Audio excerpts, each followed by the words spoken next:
NBC Sports Group. 3 games left here in 2012, all at Wrigley. How about a sweep?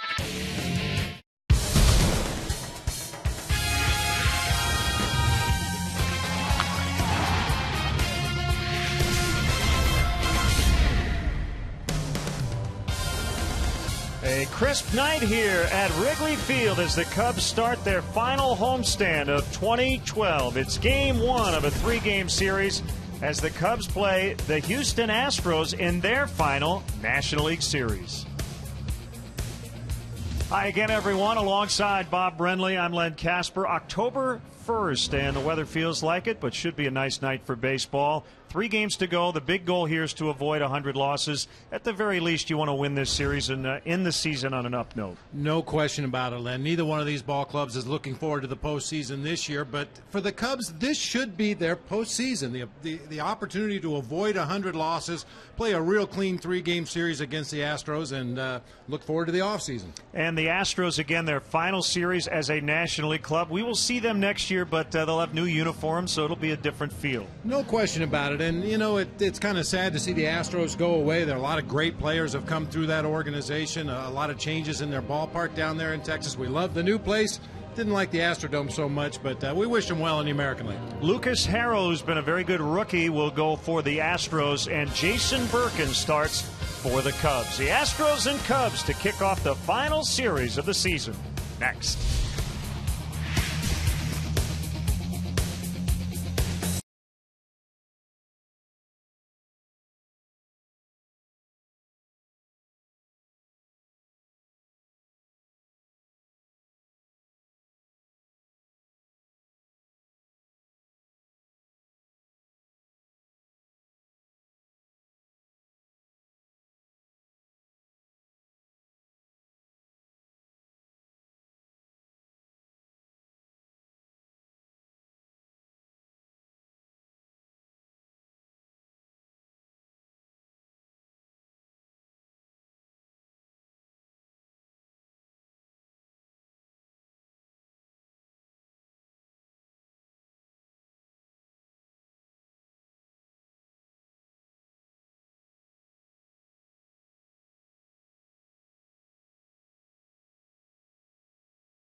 Area and Northwest Indiana Lexus dealer who invites you to test drive a Lexus today. Xfinity, your home for the most live sports. Blue Cross and Blue Shield of Illinois. Through it all. Liberty Mutual Insurance. Responsibility. What's your policy? Toyota. Right now you can get a lot for less at your local Toyota dealer, official partner of the Chicago Cubs. The new wireless receiver from AT&T Uverse. Visit att.com/freeyourtv. Rethink possible. BMO Harris Bank. Helping money make sense. BMO Harris Bank. NA member FDIC. And by Southwest Airlines. Find our fares online only at southwest.com. Welcome back to the ballpark. Beautiful shot there as it's already dark. As we get into October, the days are getting shorter. And prior to tonight's game, Edward Jones representatives from the Bradley family, Dale, Tracy, Alec, and Connor, presented the Edward Jones Player of the Month Award to Alfonso Soriano for his outstanding play in September. Edward Jones making sense of investing. Now the Astros Southwest starting lineup, a major league low 573 runs, but they've been hitting the ball out of the ballpark lately. Altuve, the All-Star, Moore, the former Cub, Jed Lowry, the shortstop, Fernando Martinez is in left, Brett Wallace at first, Matt Dominguez has been hot, particularly on the road, Jason Castro, the catcher, Brandon Barnes in center and Lucas Harrell the pitcher. Take a look at the Cubs defensively here at Wrigley tonight to start this final homestand of the regular season. Soriano in left, DeJesus in center. Dave SAPPELT getting a rare start against a right-handed pitcher tonight. He'll be in right field. Luis VALBUENA, STARLIN, CASTRO on the left side of the infield. Darwin Barney, Anthony RIZZO on the right side. Wellington Castillo behind the plate for right-hander Jason Birkin. See the season numbers for Jason. Gives up a lot of contact, 25 base hits in 15 innings of work. Had a real good outing against the Reds. Went 6 innings, 2 hits, shutout baseball in that game. Last time out against the Rockies, like just about every other Cubs pitcher, got banged around a little bit at Coors Field. Set the umpires for you. Ron Kulpa is back at the plate. Not sure if we've had Wally Bell this year. I don't remember having the veteran crew chief. John Tumpain and Jim Wolf at second and third respectively. Little cool, wind blowing in, as you would expect here in the fall. Clear skies, that's the key.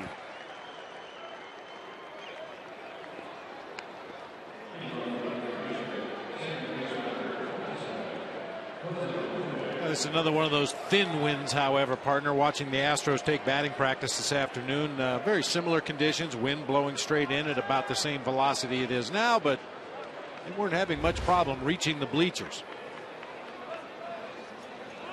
As I mentioned, they are last in the majors in runs, but they hit 11 home runs in the 3-game series at Milwaukee over the weekend. They won 2 of 3. They come in having won 3 of 4. Even though they have a major league high 106 losses, tying their club record, as Altuve swings at the first pitch, pops it up behind first, and now in foul ground it's Rizzo to make the grab. 1 pitch, 1 out.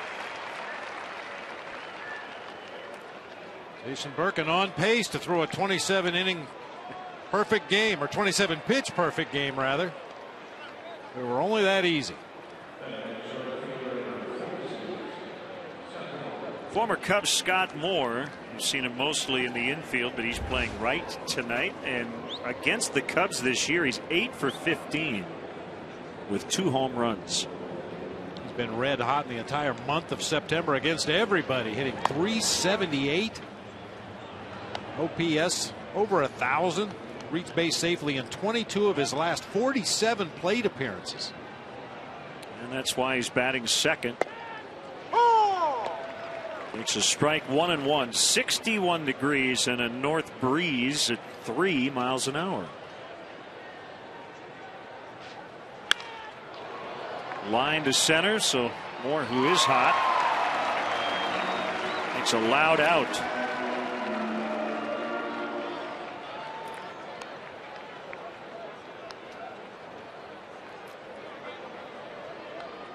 Birkin facing the Astros for the first time in his career. Now the switch hitting shortstop Jed Lowrie comes in with 16 home runs.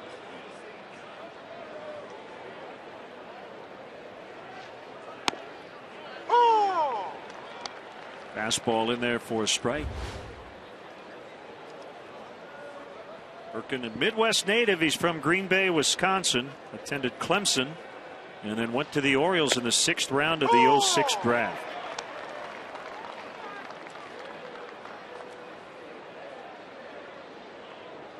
Cubs got him off waivers on September 7th. You see Lowrie's splits left and right.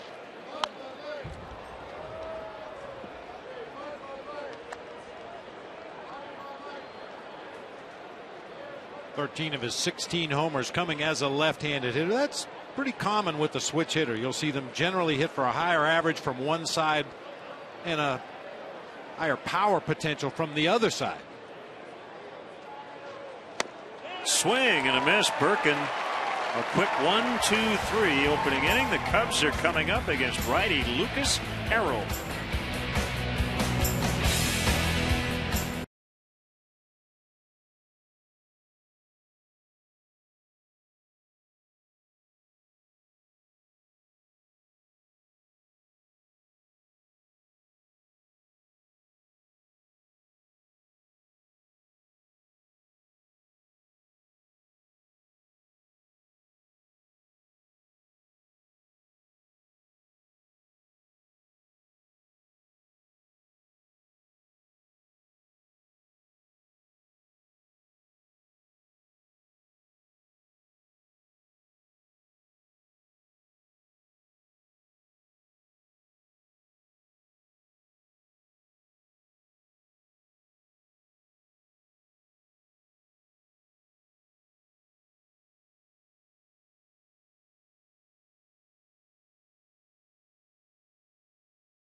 Cubs brought to you by Southwest. DeJesus homered yesterday as the Cubs snapped a 7-game skid in Arizona. Dave Sappelt's been hot.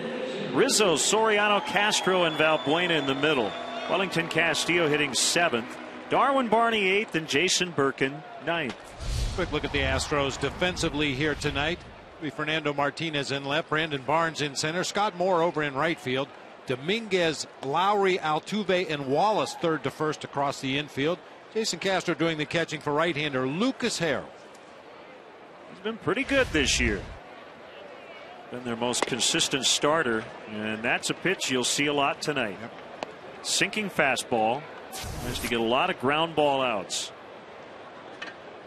Sinker, cutter, curveball, changeup combination from Lucas Harrell, but you're absolutely right. If he's got that sinker working around the bottom of the strike zone, you'll see a lot of it tonight. There's the percentage of pitches. The fastball sits in the low to mid 90s with that sinking tailing action. Cubs saw that pitch a lot in a 10-1 loss to Harrell as he went 8 innings, gave up just 1 run here on August 14th. So it's his 4th career outing, 2nd start against the Cubs, and 2-1 on DeJesus.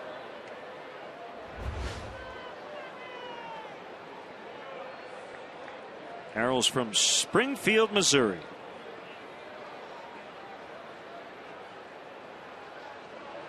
Former South Sider, and that one smacked out into right center for a leadoff hit.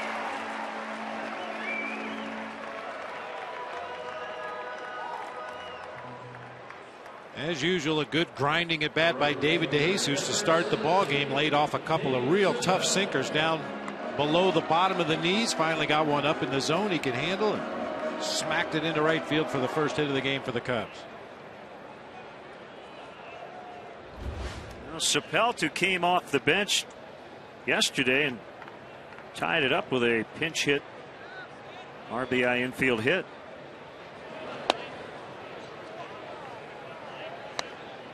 Two homers, 2 doubles on the trip, went 7 for 15. Hit the first 2 homers of his short career.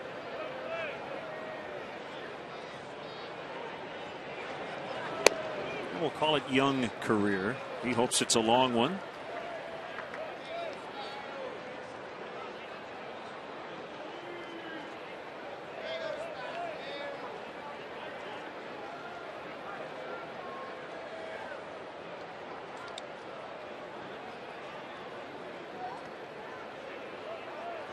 Yeah, we know the Cubs don't run a lot. They pick their spots to start those runners on base, but the Astros are a team they might think about running a little bit more against. Jason Castro has only thrown out 16% of the attempted base stealers this year.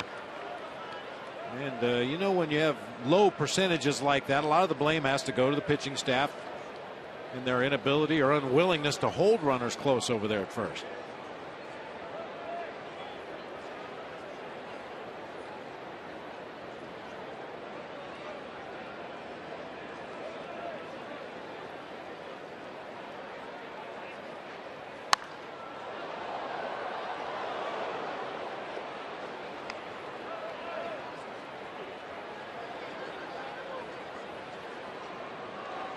Sappelt was trying to hit that ball the other way, and he did, but into the upper deck.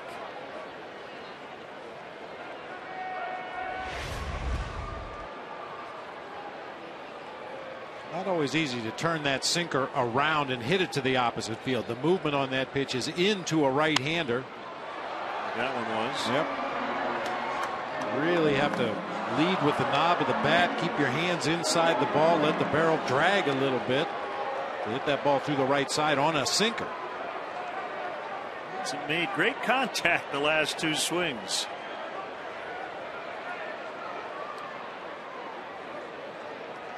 Harrell was almost unhittable at home this year. 13 starts at Minute Maid, a 2.34 ERA, but over 5 on the road.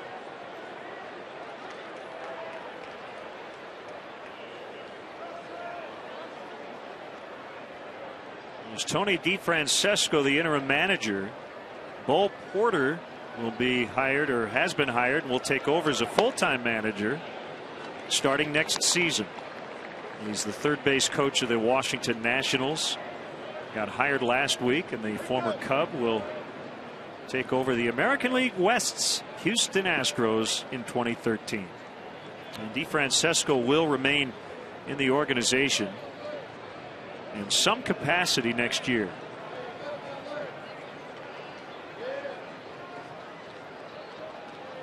DeJesus is on the move, and the throw has to go to first, dug out by Wallace as they get SAPPELT.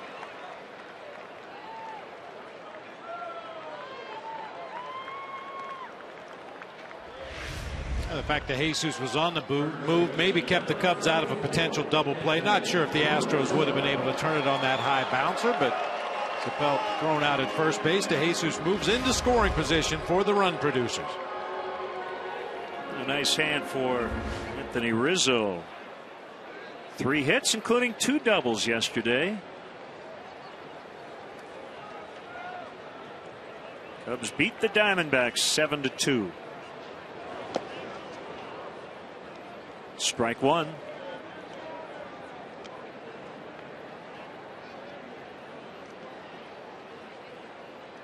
Tony DeFrancesco, Len, we were kind of joking about it a little bit before the game, but it'd be a little tough to get motivated for these games when you know that you've already been replaced for next season. Astros definitely playing out the string here in the 2012 season. I'm sure there's a part of him that wants to put Lucas Harrell in center field tomorrow. Start Bud Norris at third base.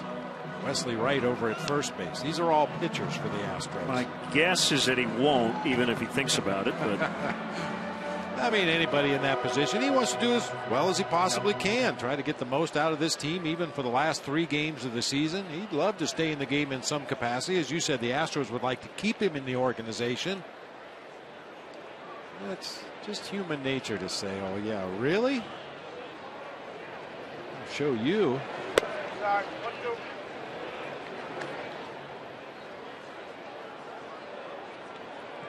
1-2 to Rizzo.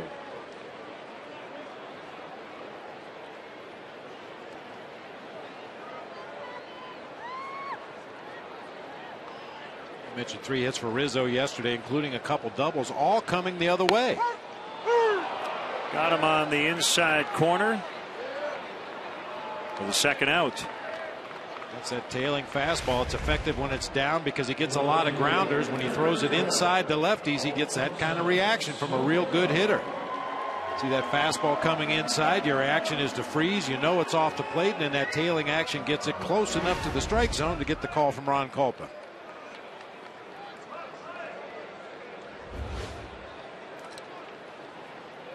Soriano's 108 RBIs. You see they're third in the National League and a career high for him. Chase Headley leads the way with 113. Ryan Braun with 112.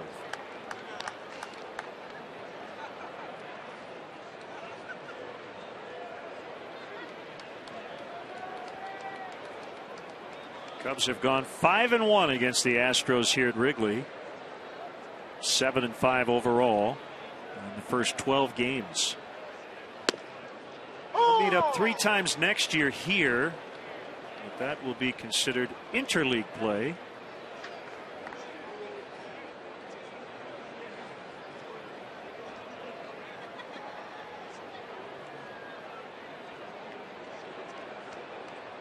They have new uniforms, new logo, new color schemes.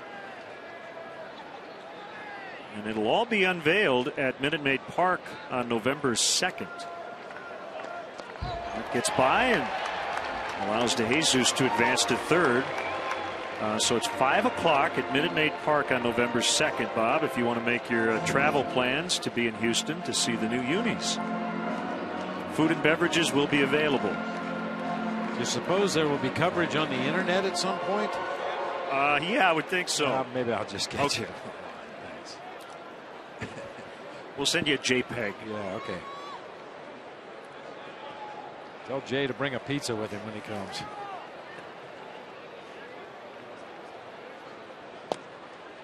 Blocked by Castro. That saved a run.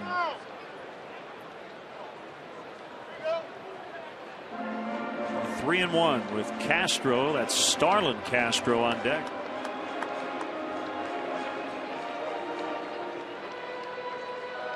You mentioned the 108 RBI. Speaking of pizza, 108 RBIs, a career high for Soriano. Only 2 other times in his career did he go over 100 in RBIs, and it just kind of makes you wonder what kind of numbers Fonzie would have put up in the early part of his career here with the Cubs when he was batting leadoff, hitting 30 home runs, but yet driving in only 70.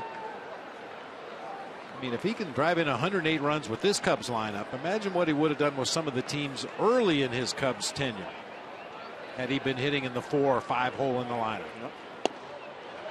He draws a walk.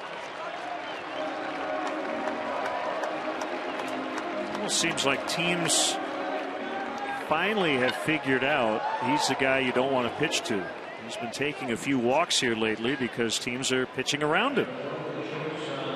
About 5.5 months. Yep. Better late than never.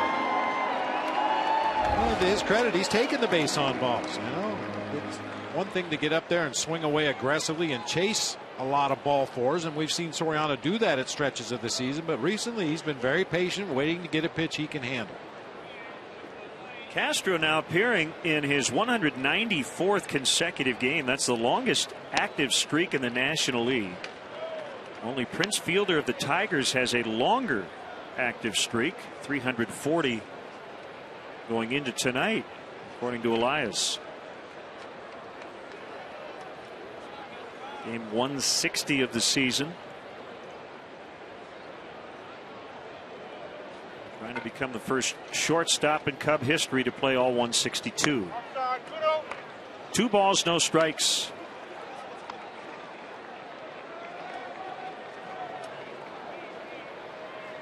Strong finish for Castro.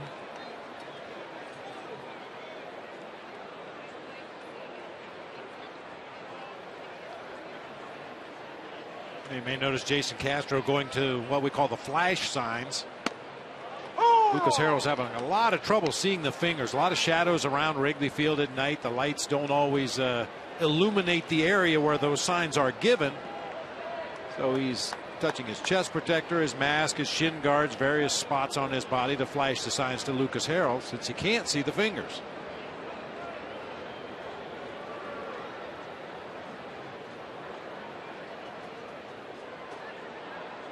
And now we have confusion with those too. Where's Doug Brocail when you need him?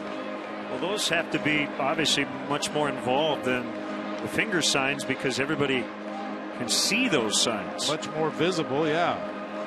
Occasionally the first touch will indicate which sign is it following this. And for example, you touch your face mask first, that means it's going to be the first sign.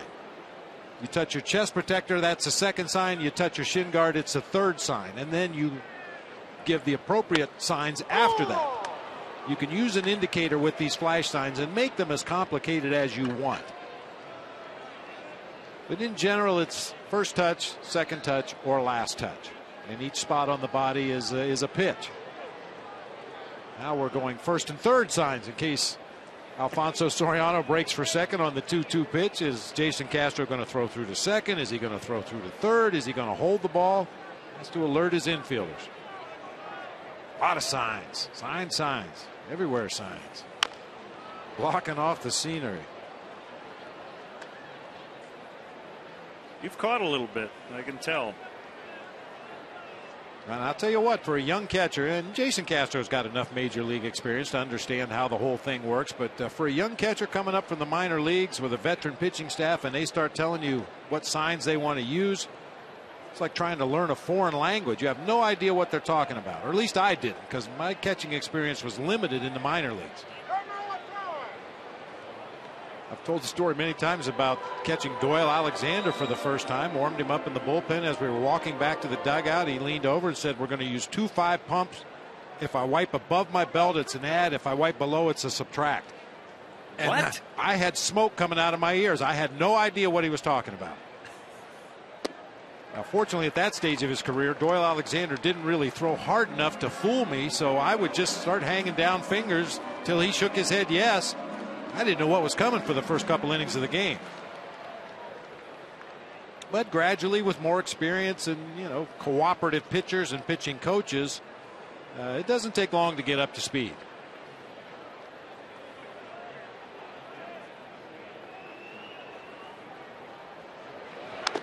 Ooh, get off me, ball. Get Ron Culpa. Yeah. And as any good catcher will do, he'll give the home plate umpire a little extra time. And sometimes you know just from sound whether it hurt or whether it hit padded areas. Boy, that sinker really working its way. Yeah, it looked like it got him on the left foot, left toe area. Yep. And not only do the umpires have the same shin guards or similar shin guards to the catcher, they wear steel-toed shoes as that one's shot foul down the right field line. Much like a construction worker.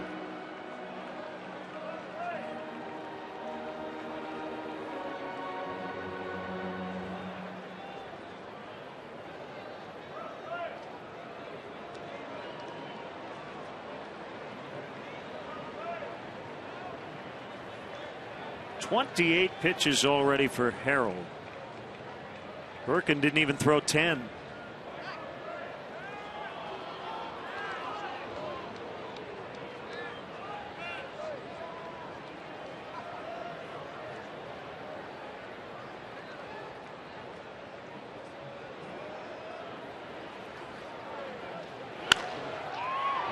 Just wide of third. It's foul.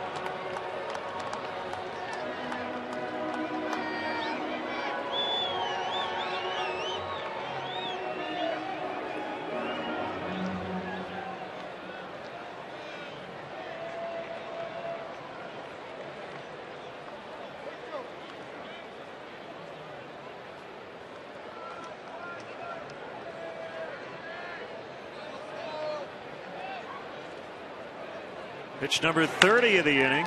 Grounded to short. The throw will have to go to first. Lowrie to Wallace. And the inning is over. The Cubs strand 2. 0-0 at the end of an inning.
And pitcher of the year, Logan Watkins, an infielder, and pitcher Nick Struck, a right-hander, the organization's players of the year.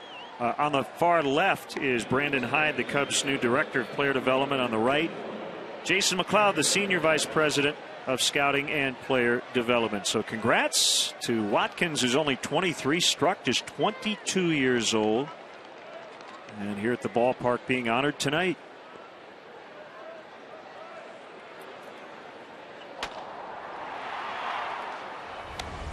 Watkins scored 93 runs for the AA Tennessee Smokies. Struck with 14 wins for Tennessee.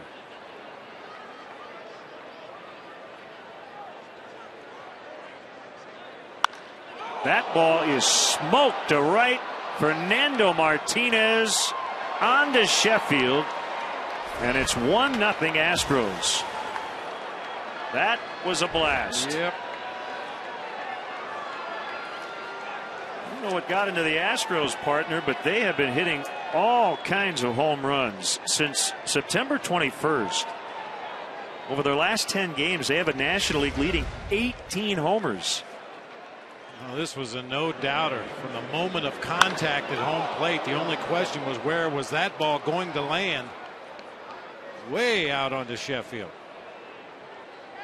Held high inside third of the plate. I don't know if this is the case necessarily with the Astros, Len, but I've been on teams where you get down to that last month of the season, you come to that awful realization that, boy, we're bad. The only thing you can do to salvage your year is just go up there and let it go. You may get into some bad mechanical habits, but if you feel like the only thing that can salvage your year is hitting the ball out of the ballpark a few times in the last month, might as well let it go at this point.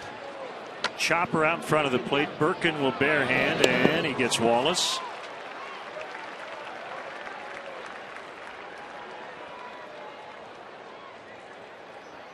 Did Anthony Rizzo fall, have that nasty fall? Was that in Houston? And was Brett Wallace the first baseman? Yeah, you're right. Because they almost collided again. Yep. He actually was, avoiding Wallace. And Wallace kind of turtled up a little bit as he got close to first base. He's had a lot of contact down there this year, mostly defensively, but this time you see that ball whistled over his left shoulder as Rizzo shifted into foul territory.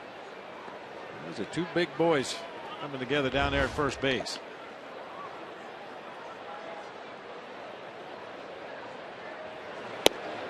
Oh! 1-1 on Matt Dominguez, the third baseman. 10-game road hitting streak, hitting .447 with 3 homers during this road streak. Birkin's 1-1, right down the middle. 90 miles an hour.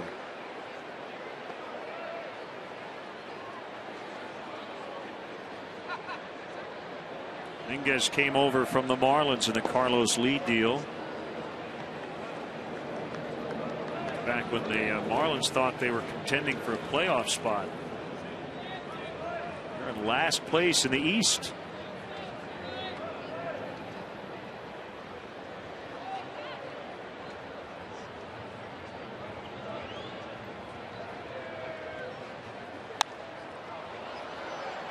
Well, when you're a big league general manager, you're going to have hits, you're going to have misses. It's just part of the job. But I would imagine the worst feeling in the world for a general manager is trading a young player for a veteran and then having your team not make the playoffs. Because that's always a bit of a gamble, especially if you give up a young player who has potential to be a really good one. Barney played it on a hop and able to get Dominguez 2 outs. Well, there are those times when an organization has a very specific weakness that they need to address in order to, in their own eyes, become a playoff team or get over the hump. And if you have to give up some good young talent to address that one hole you have in your team, it can be costly sometimes. To give up a good prospect to get a frontline player, get you into the postseason, but could suffer the repercussions for years to come. Inside on Jason Castro.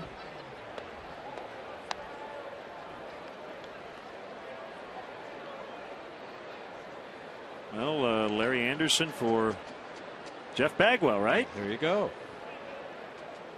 John Smoltz for Doyle Alexander. Although the Tigers did win their division. Right.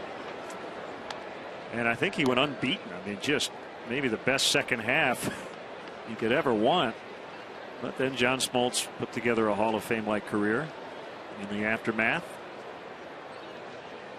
But at that particular moment, Doyle Alexander was the one piece they thought they needed to get over the hump, and they paid a big price for it, but they got what they wanted. 1987, 9-0 for Alexander with a 1.53 and 11 starts for the Tigers, but then they lost to Minnesota in the ALCS. Home run, Martinez to lead it off. 1-0 Houston.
The official magazine of the Chicago Cubs. Vineline gives you insider access to the best of the Cubs, past, present, and future. Subscriptions start at just $29.95. To subscribe, visit Cubs.com/Vineline. You can also pick up the latest issue at the Cubs store across from Wrigley Field or at select newsstand locations. Luis Valbuena leading off for the Cubs in the second. They trail 1-0. Lucas Harrell with a sinker for a strike. Well, it is almost universally the case. Guys with good sinkers, they get it and they're ready to throw it. They keep their defensive teammates on their toes.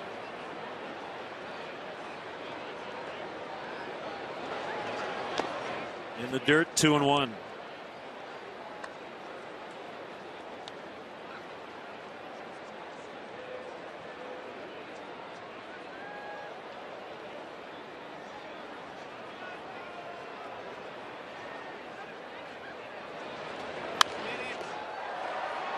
Now pop in the Cub dugout.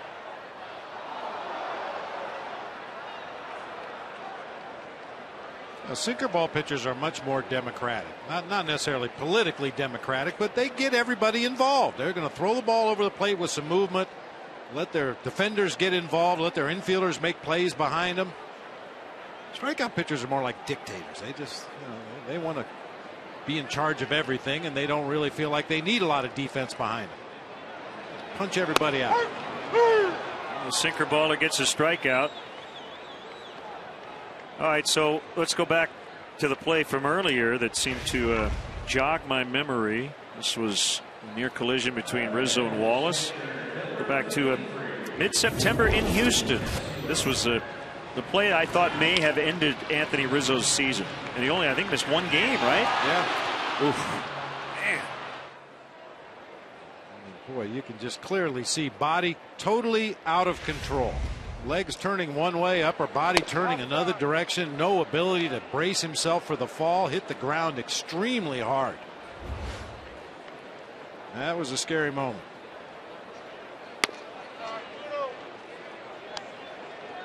Two 2-0 on Wellington Castillo. I thought he blew out his knee. Fortunately, he was generally okay, just a little sore.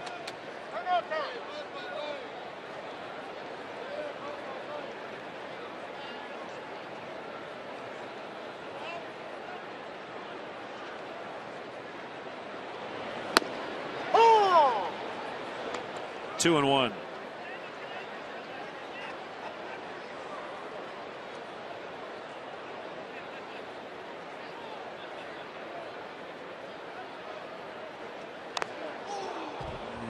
That hit the knob of the bat or maybe just above his hands on the handle.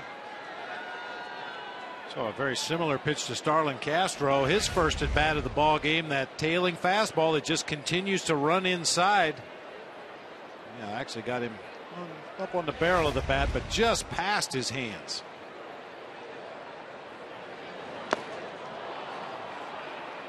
Back-to-back Ks to start the second.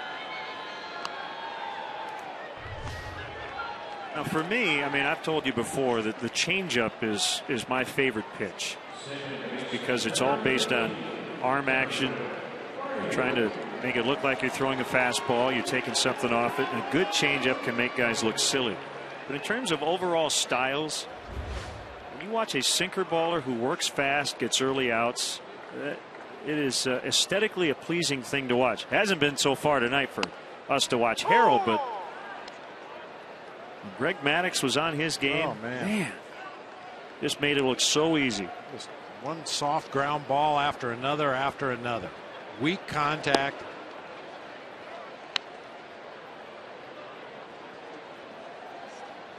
I mean, the only flaw you could possibly point out in Greg Maddux's pitching career was the fact he didn't hold base runners well. It didn't matter usually. He just get the batter out. Yeah. That was his philosophy. A 1-2-3 in the second. 1-zip Astros to the third.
On the official Chicago Cubs Facebook page at facebook.com/Cubs, and follow the official @Cubs Twitter handle for the latest team news, updates, photos, sweepstakes, even that day's lineups and more.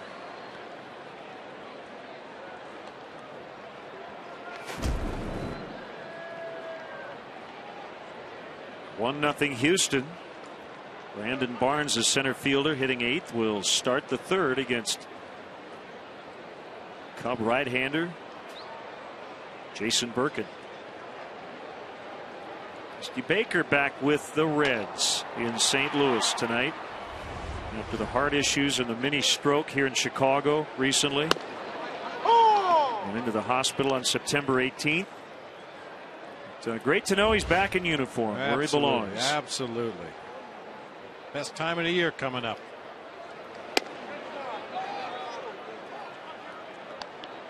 Kind of hard to tell Dusty now, just don't get stressed as the Reds go into the playoffs. But the Orioles clinching their first postseason berth since '97.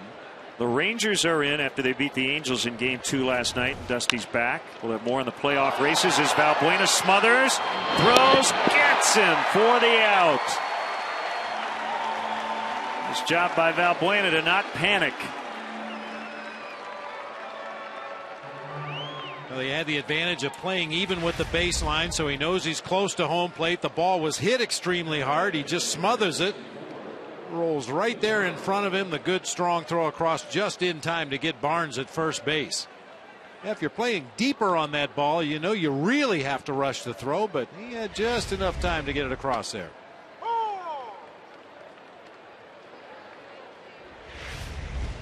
That's just a reaction play. Didn't even have time to take a step, just made a leap from his standing position, got the glove on the ball, and was able to knock it down.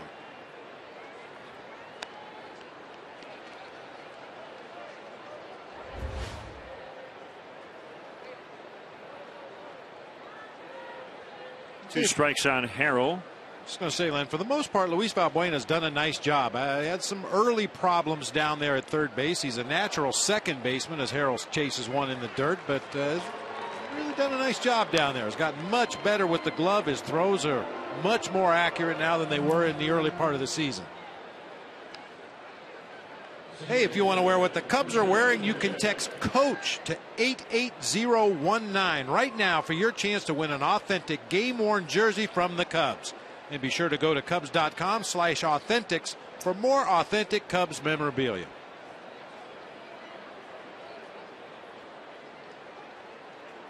Altuve, the leadoff man, swung at the first pitch and fouled out to first. He shows bunt, takes a strike this time. Blowing a little warm air into those batting gloves. Tried to keep the palms of his hand warm inside the gloves. So I saw him down in front of the Astros dugout before batting practice. He was chatting with third base coach Dave Clark. And, you know, I told you the note before. Last year, minor leagues, major leagues, winter ball, 282 hits and 898 plate appearances. He just likes to play baseball. Made the All-Star team this year for the first time. Just named the Astros team MVP. So I said, you're going to play winter ball this year? And he said, that's exactly what we're talking about right now. Just not sure if he's going to do it. How about 900 plate appearances and nearly 300 hits in a calendar year? And none of that takes into account how many countless hours he spent in batting cages, hitting off tees, off batting practice pitchers, off pitching machines. Countless ground balls at second base. I don't know Jose Altuve personally, and I don't know if he would cringe when people mention his height. He's only 5'5", 168, but it really goes to show you that all shapes and sizes can play this game and have success at it. And clearly he's never let his diminutive stature physically get in the way of his success. You got to appreciate that. 5'5". And that may be a stretch. If you stand next to him, 5'5", maybe with a brand new pair of cleats standing on a linoleum floor, he might be 5'5", but I kind of doubt it. Well, Dustin Pedroia became an MVP, 5'8", 165 with the Red Sox. Bunted, it's foul. Scott Moore with 2 outs trying to keep the inning alive.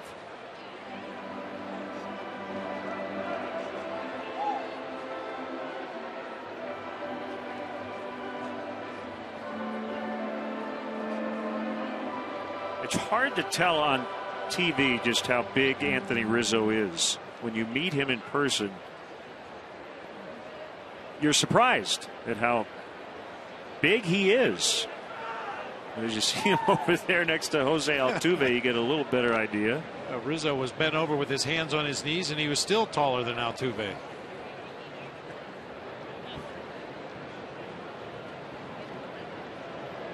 Call him Mini-Me.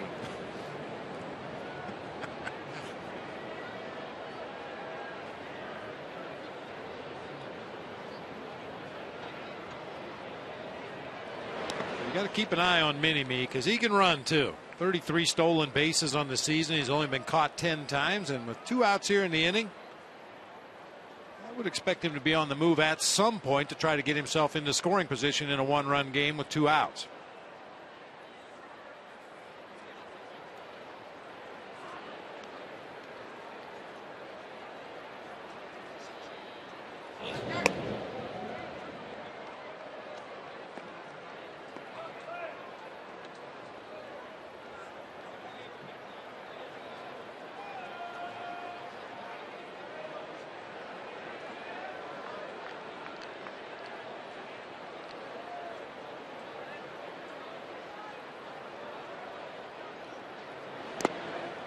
Another one in the dirt, blocked by Castillo.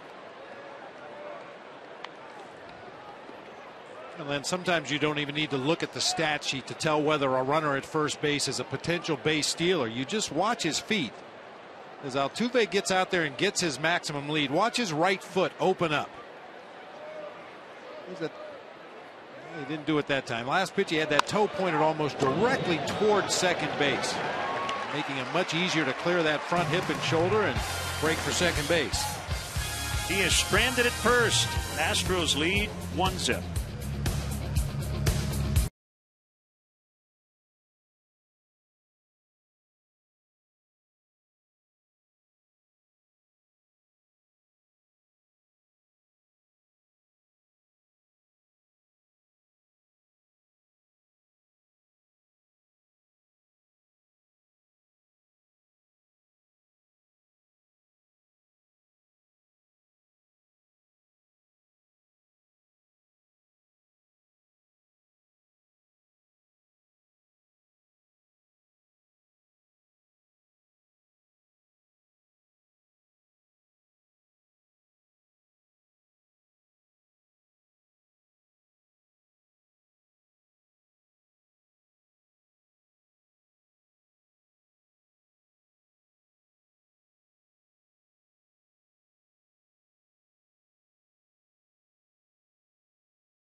As pitcher Jason Birkin takes his sinker at the knees for strike one.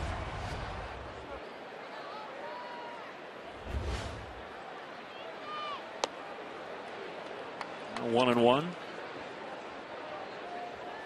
Trying to pick up his first major league hit. 0 for 4 this year, 0 for 5 in his career.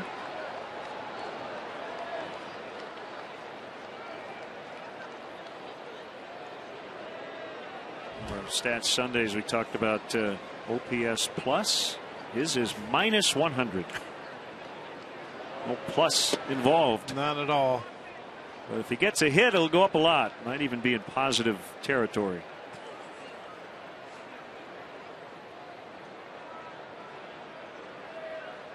A lot of Cub fans rooting for two teams tonight. As Birkin, got a big piece of Jason Castro. I don't know if he got a piece of debris in his eye, or yeah, I think it was some dirt splash that time. Foul ball right down in that area between home plate and where the catcher sets up. And we'll look at it here. Yep. There's some dirt that flew up there. Occupational hazard.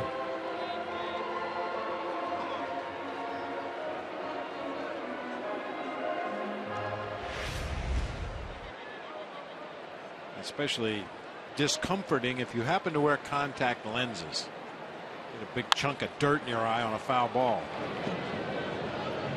Altuve gets Birkin. Well, rookie Brandon Barnes in center here tonight as we check out our Home Depot doing more on defense. He's made some Gold Glove plays for the Astros this season. He doesn't mind leaving his feet either. Boy, going back to the side, going in. That was Jim Edmonds like right there. And throughout his minor league career with the Houston Astros, he's played all three outfield positions extensively. Sometimes a guy plays all three, but the majority of the time is at one corner or the other, and maybe he's just had a few appearances in center field. But Barnes has played extensively at all three outfield spots throughout his minor league career. I was hoping you were going to tell me he played shortstop and the second baseman's name was Noble. Barnes and Noble double play combo, huh?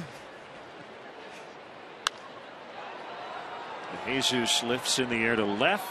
Martinez makes the grab. And he had to navigate around the shortstop, Jed LOWRIE.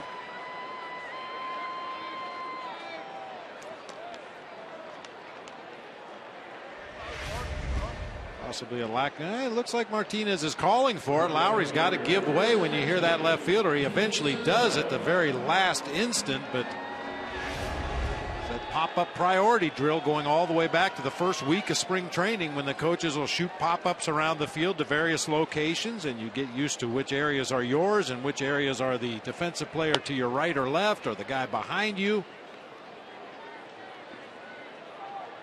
In that particular play, the priority goes third baseman.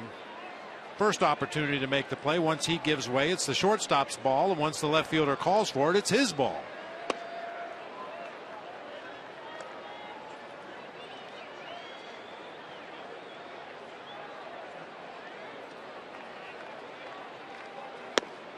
Oh! 2-1 on SAPPELT. I've seen a lot of action since coming up from Iowa. You produce, you play. Yeah, mostly because he's hitting that fastball. A lot of the Cubs have been tardy recently, even in good hitters' counts, just not getting the barrel out in front of that fastball. But that has not been a problem for Dave SAPPELT, especially that high heater. He loves that pitch. Came up on September 1st and now making his 15th start in right. And on the hands, he fights it off. Nearly a self-defense swing there. That ball just continued to tail farther and farther inside. We saw Castro get jammed. We saw Castillo get jammed. This time Dave SAPPELT says, I think I better swing at that one just to protect myself. Look at Ron Culpa looking for somewhere to hide back there. Right back to HARRELL, who makes a nice play, and then lollipops it over to Wallace. And that'll end the inning. He's retired 7 in a row since walking Soriano in the first. 1-0 Astros.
Tacos from Taco Bell.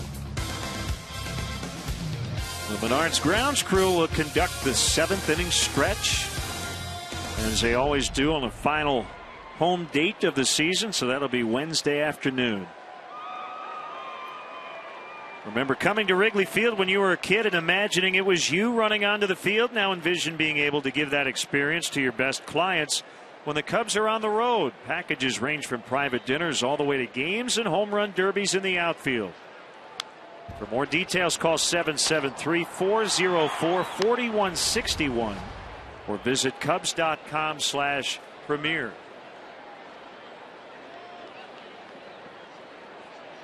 Astros leading on a Fernando Martinez leadoff homer in the second. He'll bat after LOWRIE, who pops back of short. Castro waving off Soriano, and he's got it for out number 1.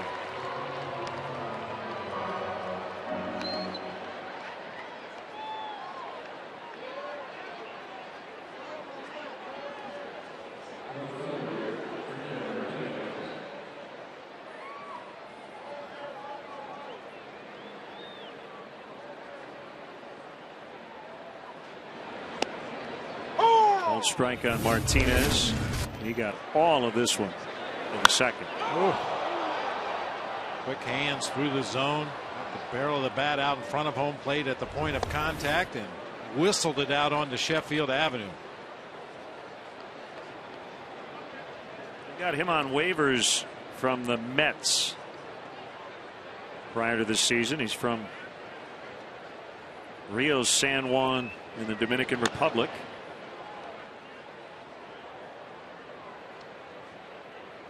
Playing left field tonight. 2 hits here at Wrigley, both home runs.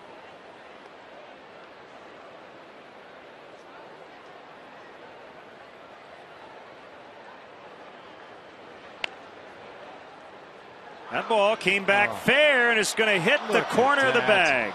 Martinez originally thought, well, it's foul, and then he decided to run. It had so much English on it. It went from foul to fair and then hit the base. About that cue shot.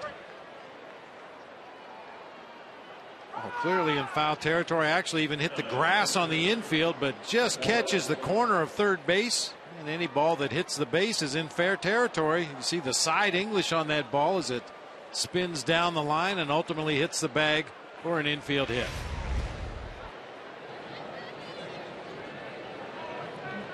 So he has 2 hits. They could not be more different. One he pulled out onto the street. The other one he hit 90 feet on the ground.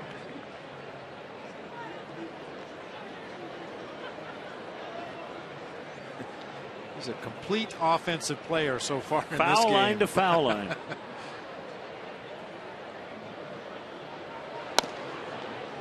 1-1 to Brett Wallace. Well, that's what we expected for the bizarro World Series, man. Teams with the 2 worst records in the major leagues playing the final 3 games of the regular season. This is the bizarro World Series. How about the Astros? This is their 51st and final year in the National League. They had never lost more than 97 games prior to dropping 106 last year, and they've tied that this year.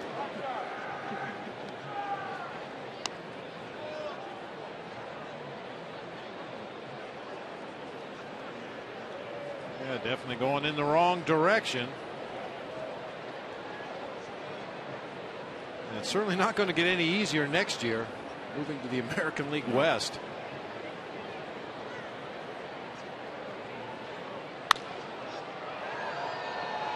Long run Soriano over toward the line, makes a grab, actually in fair territory for the out.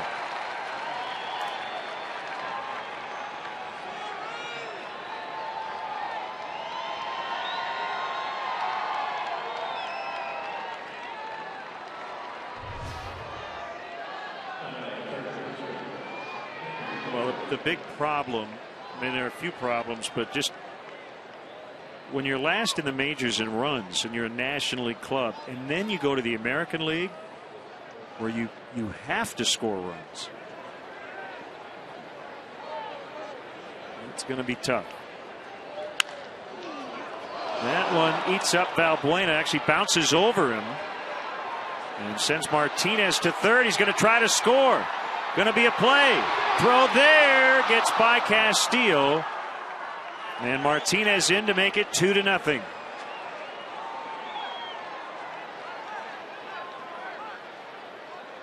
Probably going to be a double. No, they're giving Dominguez a triple. Nasty hop down there at third base over Luis Valbuena.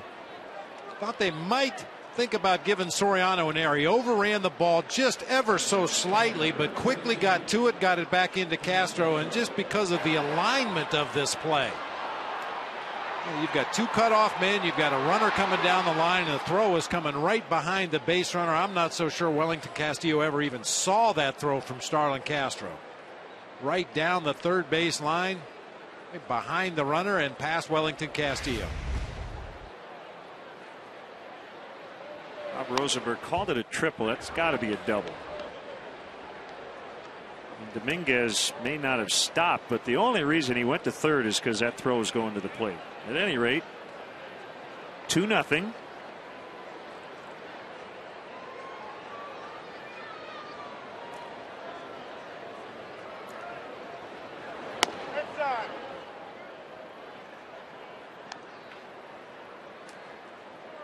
Who am I to take a base away from Matt Dominguez? Yeah, you tip your cap to him for hustling. I mean, he was running hard out of the batter's box, and when he saw the throw going to home, he was advancing from second base to third, and it became an easy advance when the ball got away. Easy play for Barney. You'll get Jason Castro, but the Astros add to their advantage, leading 2-0 in the fourth.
His Cub debut, he would hit his second career homer and his first as a Cub off Jay Happ of the Astros. High towering fly deep to right. Gone! His first as a Cub. And they lead 3-2. And we're ducking out on the patio, our Xfinity high-speed action. First of many. That was a Chicago Cub. Towering blast. You called it exactly right. That thing had re-entry burns on it. He hit it high in the air to right field, but still had plenty enough to get it out of here. That was off of a lefty. Facing a righty tonight. And he drills that one out into the alley. That ball's going to roll for a while. Rizzo coming around second, little stutter step. He's going to hold there with a double.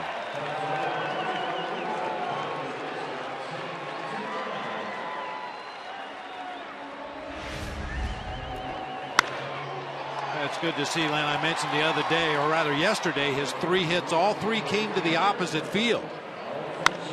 This time he turns on one, splits that gap in right center field for a leadoff double. That's pretty much what he's done ever since he got to the big leagues this year with the Cubs. There is no one favorite field for Anthony Rizzo. He just wants to hit it hard somewhere. Soriano walked his first time and takes one right down Main Street. 0-1.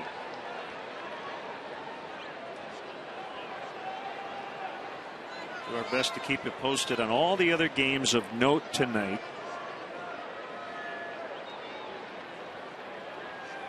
Yankees with a big lead, 9-1 over Boston. They're in the 6th inning.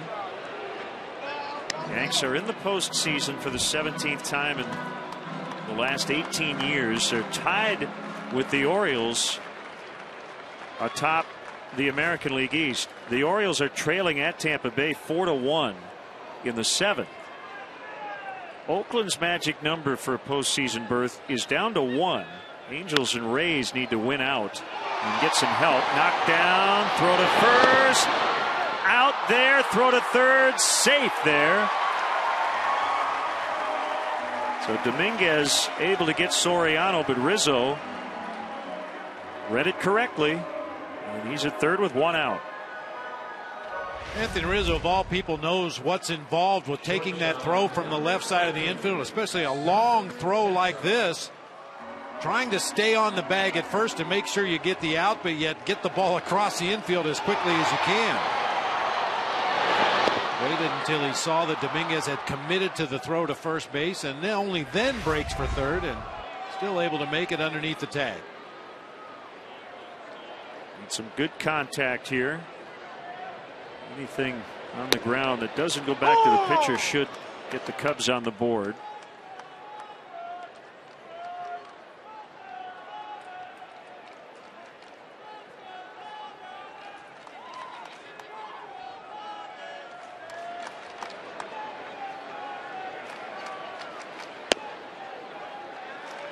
One and one.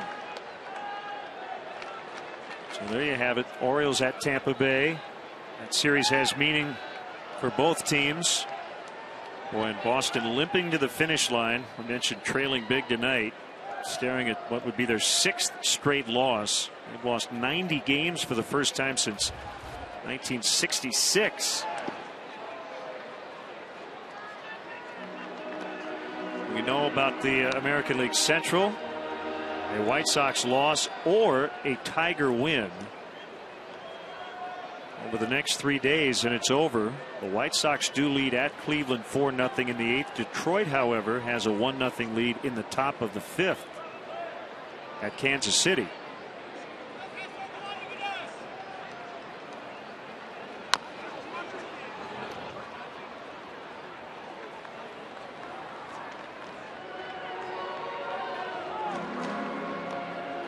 They still could win the American League West.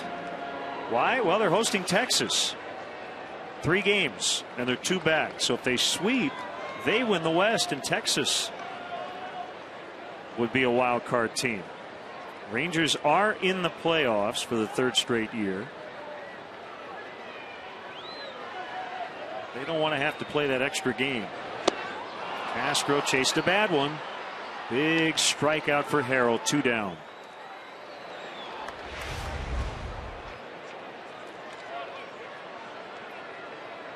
Pitch is nowhere close to the strike zone. Very defensive swing. Man, any kind of contact probably produces a run right there. One of the best contact hitters in the game. Just couldn't get it done.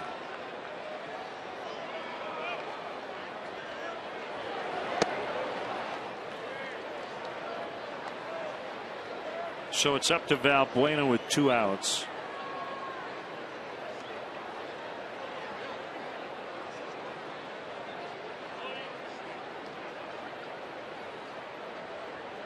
So here's a plausible scenario. If, as a lot of people are saying, doomsday happens in the American League playoff race, the Angels possibly could win a game at Seattle on Wednesday, have to go to Tampa Bay on Thursday, assuming they start winning all these games, would go back home to play the A's on Friday, then would be at either New York or Baltimore on Saturday, then come home to open the division series on Sunday. Could you even imagine that scenario? Oh. Coast to coast every day for like 5 straight? And then play the biggest game of your season. Yeah, we'll see. Still 2-0 Astros as the Cubs can't convert.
Plus, Starlin, Castro, and the Cubs make their final appearance this season on CSN as they take on the Astros here at Wrigley Field. Coverage starts at 6:30 with Subaru Cubs pregame live.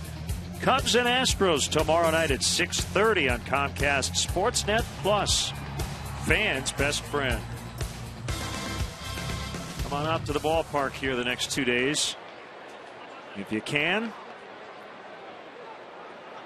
We'll wrap up at 1:20 on Wednesday, game 162.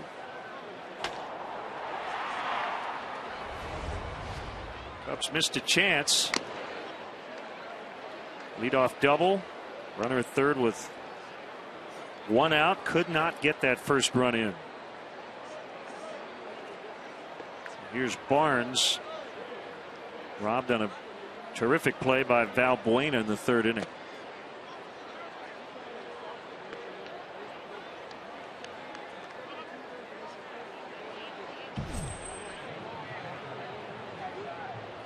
Rookie Jay Chapman is up.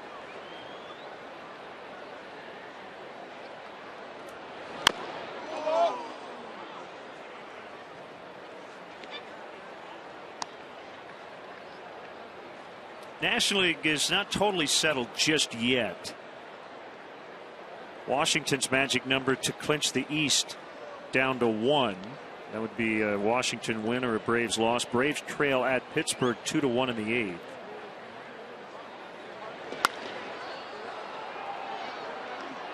High pop up right field. Dave SAPPELT. One down. Hey fans, tickets are still available for the last 2 games of the season against the Astros tomorrow and Wednesday right here at Wrigley Field. To purchase tickets, visit Cubs.com, call 1-800-THE-CUBS, or visit the Wrigley Field box office. Nats are down 2-0 in the 8th at home against the Phillies. And it just seems to be a matter of time. They'll clinch. Birkin to the bag to beat Harrell. That goes 3-1.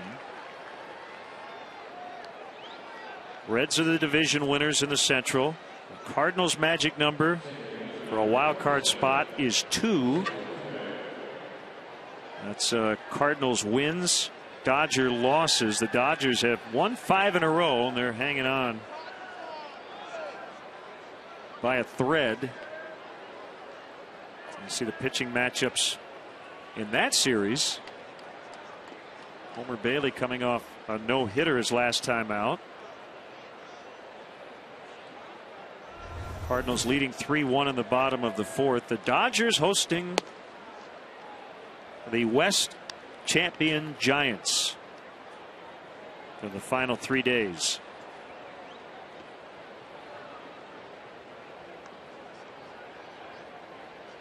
Matt Cain, Aaron Harrell, the scheduled starters tonight. 2-0 on Altuve.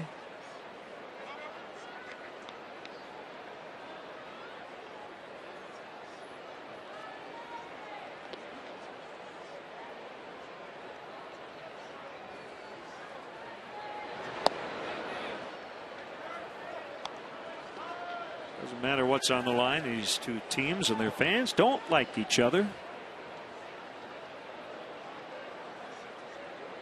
I'll tell you what, it may take me a couple of years to just figure out how to look at the standings, because these extra wild cards and then how they, play into the division. This team could win the division or be the first wild card, or the Orioles look like they were going to win the East. Now they may be the number 2 wild card. It's really confusing. Yep.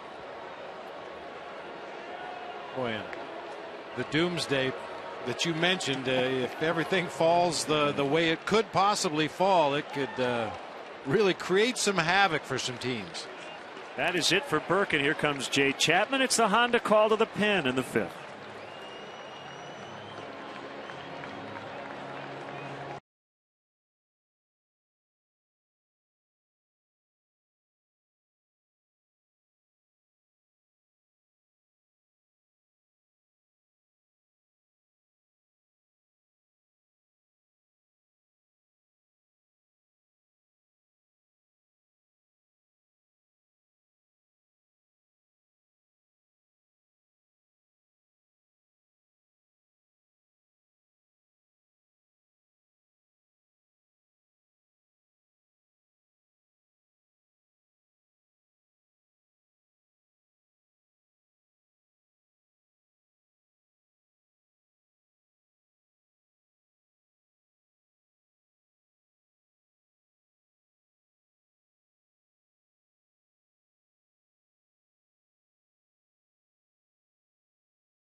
Ball to the pen as rookie right-hander Jay Chapman will come in and face Scott Moore.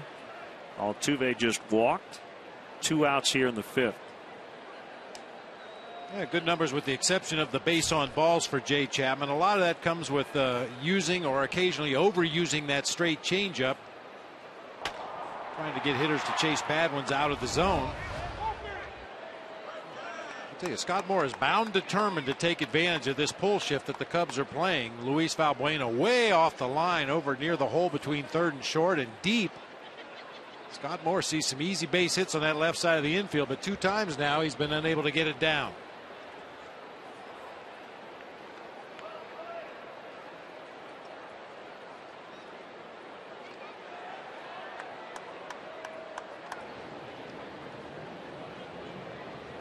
A couple of other notes on the American League races. The announced crowd at Tropicana Field tonight. And again, the Rays still have life. They have 88 wins, and they're hosting the Orioles. The 2 teams with at least 88 wins. Orioles with 92, Rays with 88. 13,666. That's number 1. Number 2, assuming Tampa Bay wins, and the Angels win, and the Rangers win tonight, what kind of lineup will Ron Washington put out there the last 2 days against the A's, knowing there are other teams who need the A's to lose? That gets into that tricky area too, where you are trying to get your team prepared for the playoffs. Give some guys some rest, reconfigure your rotation if needed. Yet there are other clubs who need you to win. It sounds like their problem. If I'm Ron Washington, I do whatever I think is right to get my team ready to play in the postseason.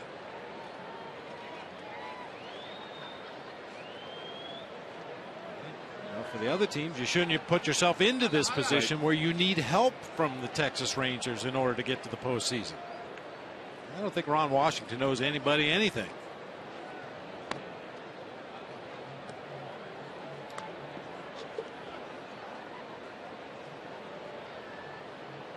I mean, it happens all the time, all summer long. We saw the Reds do it a week or so ago. They came in here to town and they ran their A team out there the first 2 games of the series and then cleared the bench for the Sunday game.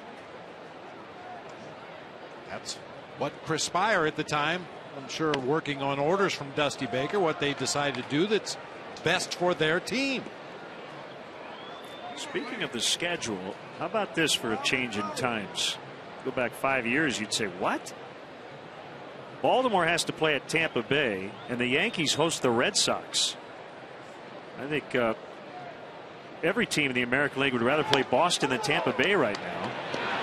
As Altuve is tagged out walking back to the dugout. He didn't even get all the way to Castro's glove. I don't know if I've ever seen that. And the inning is over. The Bizarro World Series. I'm telling you, hit the brakes.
Cap. Thank you. Boy, a very bizarre end to the top of this inning. Is I've never seen a guy just start to walk off the field before he was tagged out, but that's what Jose Altuve did. And, you know, he was going to be out either way, but. Well, we've seen good base stealers on occasion. They'll do this. They'll go into their slide, plant that foot, and then try to swing the other foot around the tag.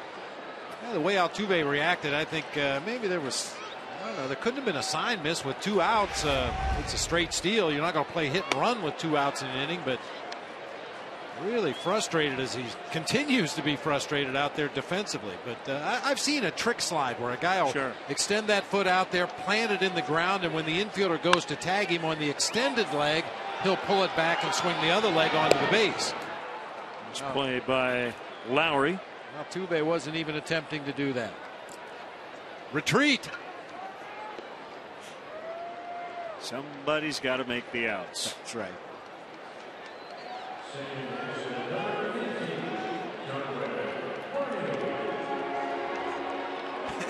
Kind of reminded me of the old replay. I'm sure a lot of fans have seen it before, when Willie Stargell on a broken hit and run play was going to be out by about a mile at second base. He went into his slide, popped up about 5 feet short of the bag, and tried to call timeout.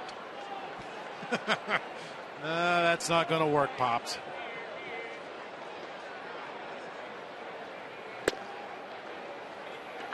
One and one on Barney. Cubs with only 2 hits here early on. James Russell's up. Home bullpen.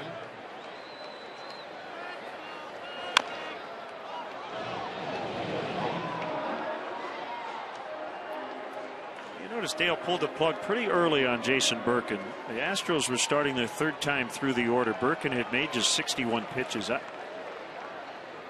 could be wrong, but I really think it speaks to how important it is to him and this team to not lose 100 games. Got a full bullpen. I think he's going to use as much of it as he can tonight, and then whatever he needs over the final 2 days, try to stave off another loss. Fly ball to right. Scott Moore with the belt high catch for the out. Hey, Qdoba Mexican Grill, the official Mexican grill of the Cubs in Wrigley Field, would like to give you free chips and queso. That's right, free chips and queso just for opting into their mobile club. Text Q1 to 50500 and you'll enjoy Qdoba's famous chips and queso. Brett Jackson will pinch hit for Chapman.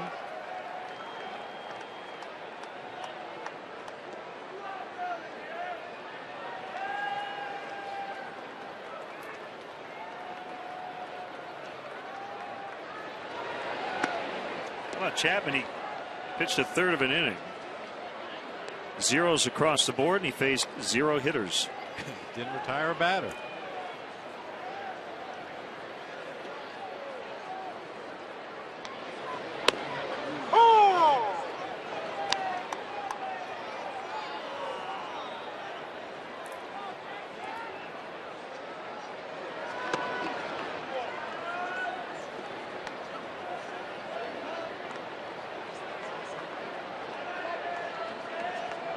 Cheese.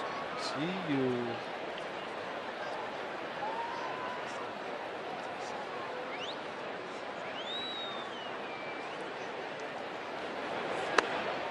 Oh! 2-2 the count.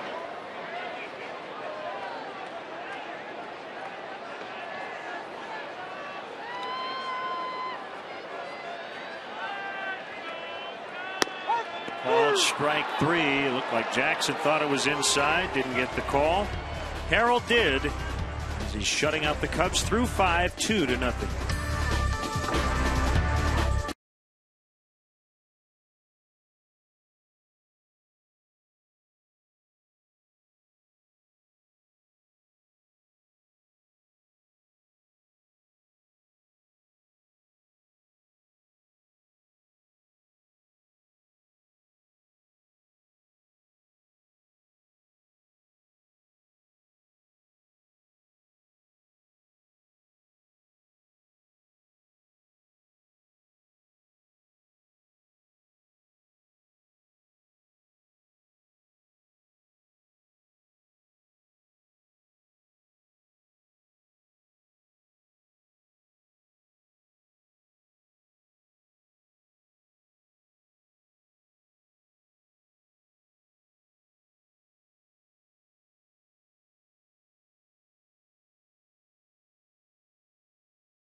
question. Only player to throw 2 no-hitters while wearing a Houston uniform.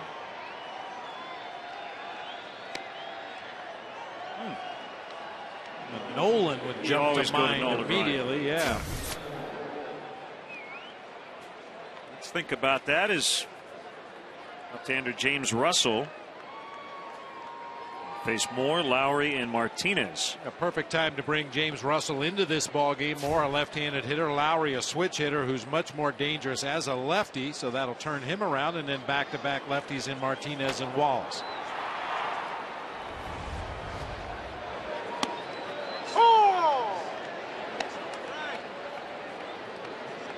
He's talking to Russ, as his teammates call him, before the game tonight.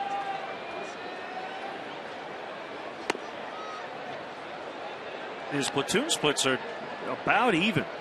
Opponent's OPS 744 for the righties, 741 for the lefties. And he appreciates the fact that Dale has let him pitch an inning and face some righties. Tough play. Valbuena makes a catch in the bullpen. Get some high fives from the relievers.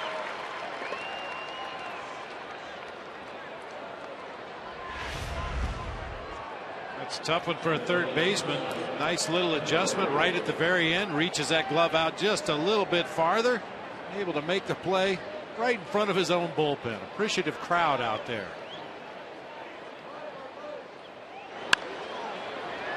You can see he was playing over a little bit toward the shortstop position with the shift on for Scotty Moore, but still able to run it down over there in front of his teammates.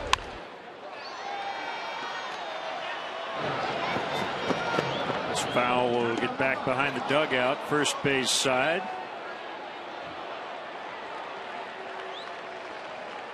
A nice gesture.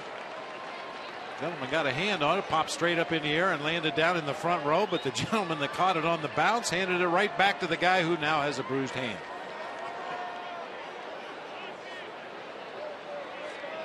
I asked James about his changeup. He said really the changeup and the sinker have been big pitches for him this year.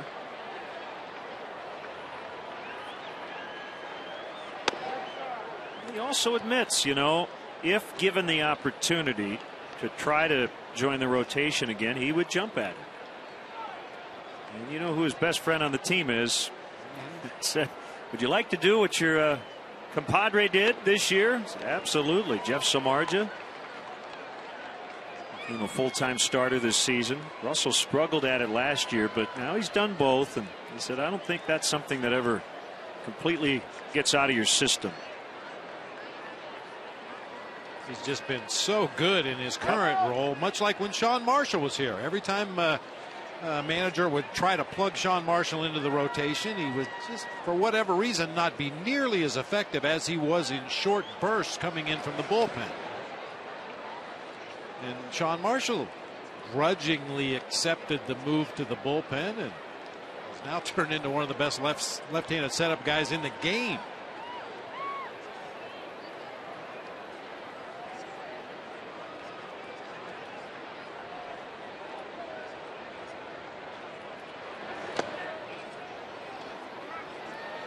I think it's tricky, Bob, because if you are a pitcher, usually the 5 best guys on your staff are the starters. The guy with the best stuff, with maybe 2 good pitches, he's the closer, and everybody else is in middle or setup relief. Valbuena gets Lowry. None of these guys dreamed of being a middle reliever. No. And probably none of them pitched in middle relief until they got to this level. So it's a role that a lot of guys kind of, as you said, begrudgingly accept. And very few can make a lot of money doing it. I think once you do it for 3 or 4 years and you do get either pigeonholed or labeled as this guy's a 7th inning pitcher, this guy's a left-handed specialist, that's kind of what you are. And I think James Russell is not quite to that point where it's guaranteed he's going to be a reliever his whole career. But after another year or so, if he continues to pitch this well, he probably will be. And once you are recognized as one of the go-to guys in clutch situations late in the game, that's when you can start moving up the totem pole as far as salary goes. You prove that you're a reliable 7th inning guy or a reliable 8th inning guy that can get righties and lefties out. I'm sure he'll be compensated accordingly.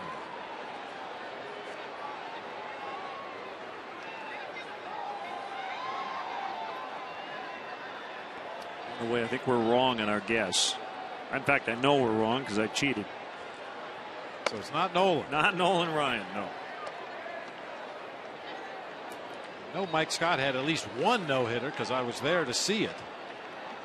I don't believe he threw a second one. The guy who we're thinking of was pitching in the late 60s to the early 70s, and his number is retired by the Astros. You remember number 40?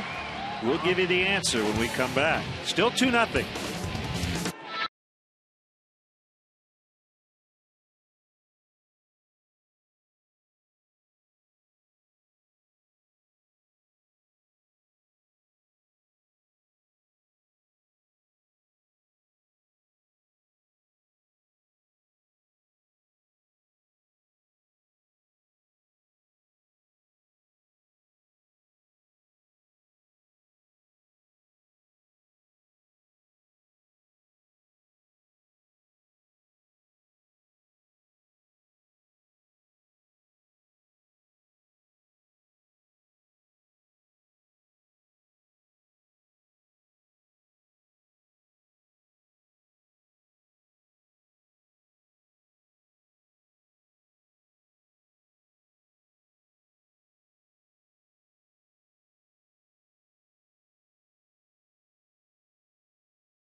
Question. Only Astro to throw 2 no-hitters. His career in life cut short due to a tragic death at age 29 in January 1975, but back in the late 60s. Don Wilson threw a couple of no-nos and did have his number 40 retired by the Astros.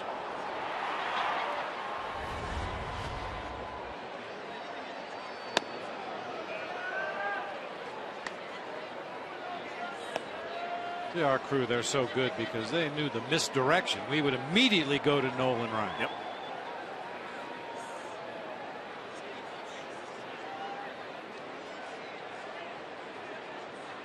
Well, it's a good week to bone up on and honor the Astros and Colt 45's National League history, because after 51 years that will end. It'll be the AL West Astros starting next season. Talked about this before. The Astros finishing up National League play against the team that provided the opposition when they started in the NL as the Colt 45s in 1962. It's Jose Valdez up in the bullpen. Colts beat the Cubs 11-2 on April 10th, 1962 at Colts Stadium. That one jerked foul.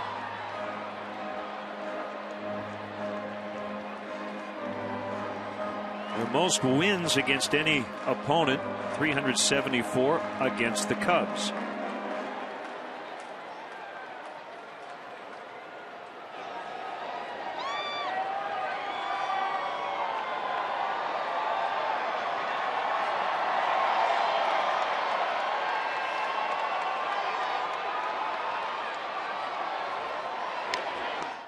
it back, and we'll do it again. Well, I know I owe a huge debt of gratitude to a former original Colt 45, Bob Lillis. Originally a Los Angeles Dodger, went to the Astros when they became a franchise in the National League. Later became a bench coach under Roger Craig. And well, I'll tell you, he taught me an awful lot about infield play, positioning, and just how to play the game in general. He was outstanding baseball mind. Jesus couldn't hold up. That's a strikeout. That's 6 for Harrell. Yep. Unfortunately, David got it out there just a little bit too far and hold back.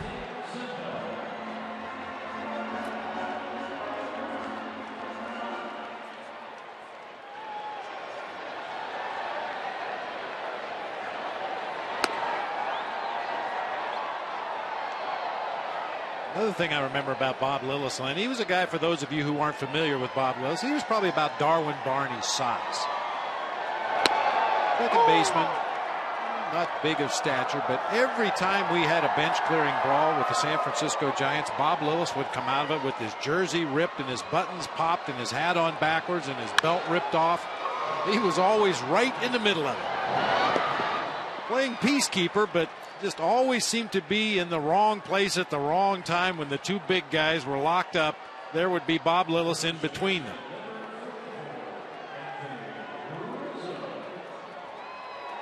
Tomorrow, don't miss the Lance Briggs Show on Comcast Sportsnet. Tune in as the Bears linebacker breaks down all the grisly details with Bears analyst and 85 Super Bowl champ Tom Thayer and CSN's Pat Boyle. The Lance Briggs Show, presented by Buffalo Wild Wings, tomorrow night at 11, only on Comcast Sportsnet. Fans' best friend.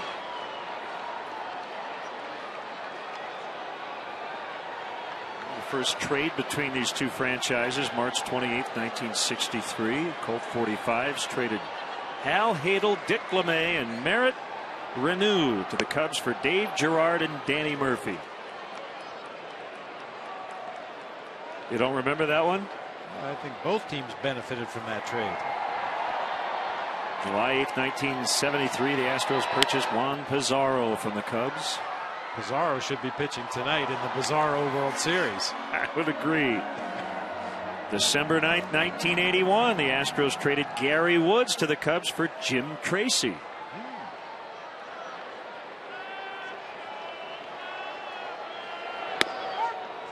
Called strike 3. Astros traded Luis Gonzalez and Scott Service to the Cubs for Rick Wilkins in 1995. We'll tell you about the last trade made between these two teams a little later.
Place at the Sheraton Chicago Hotel and Towers on January 18th, 19th, and 20th, 2013.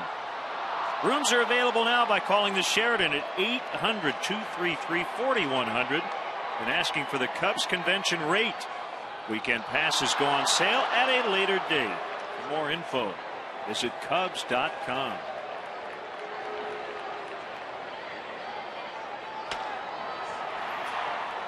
Two 0 Houston.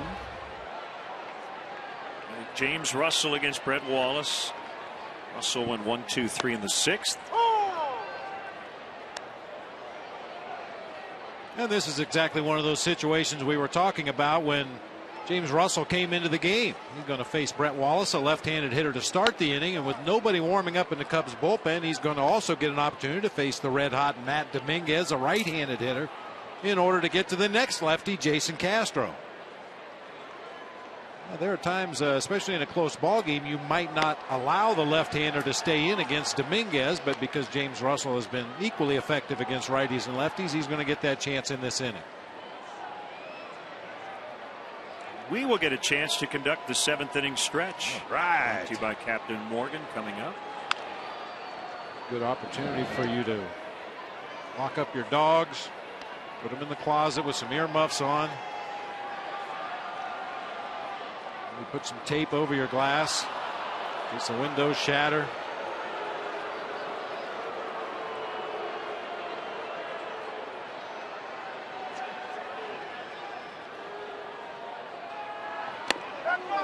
And it hit him. Just grazed Wallace.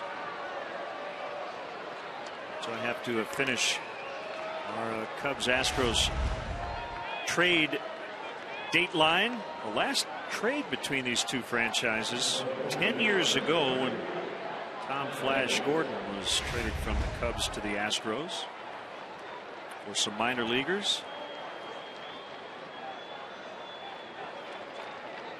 So there haven't really been a lot of blockbusters over the years.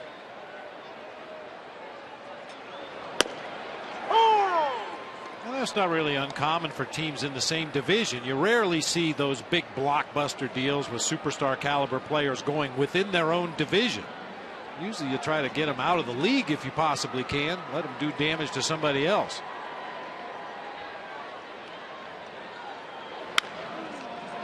Try to turn it here.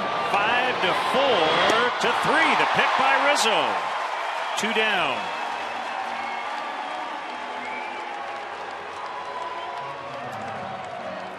Dominguez bounces into a double play. Well, not an easy one. Valbuena playing deep and near the line. Long throw to Barney, who quickly gets it to Anthony Rizzo on a hop, but Rizzo up to the task over there, picks it for a double play. I got you.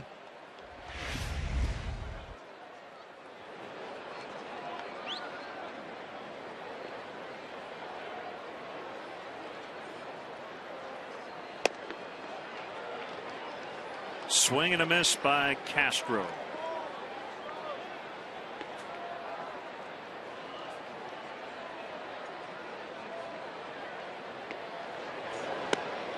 Missed it again.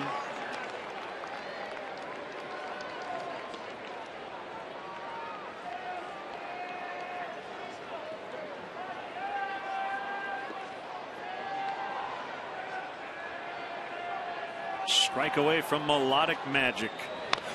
Something like that. Let's see if Russell can get him. Stretch time. Let's go, partner. Tonight's guest conductors for Take Me Out to the Ball Game, Cubs TV broadcasters Len Casper and Bob Brenly. All right. Hey, let's hear you now. Sing it loud. Make Harry proud. A 2, a 3.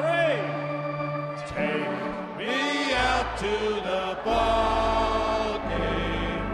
Take me out with the crowd. Buy me some peanuts and Cracker Jack.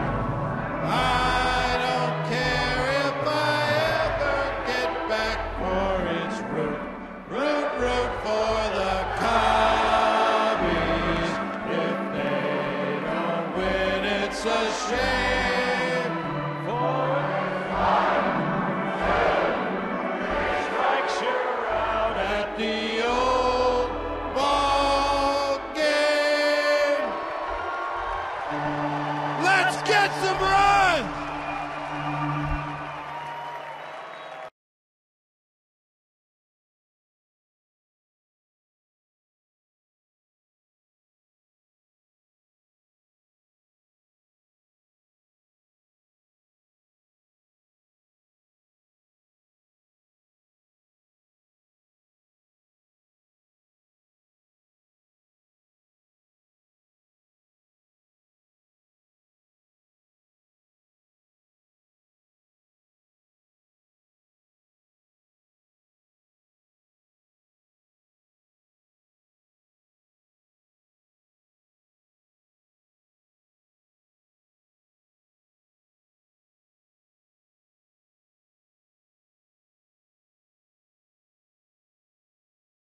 That's the best news. And Lucas Harrell is done after 6.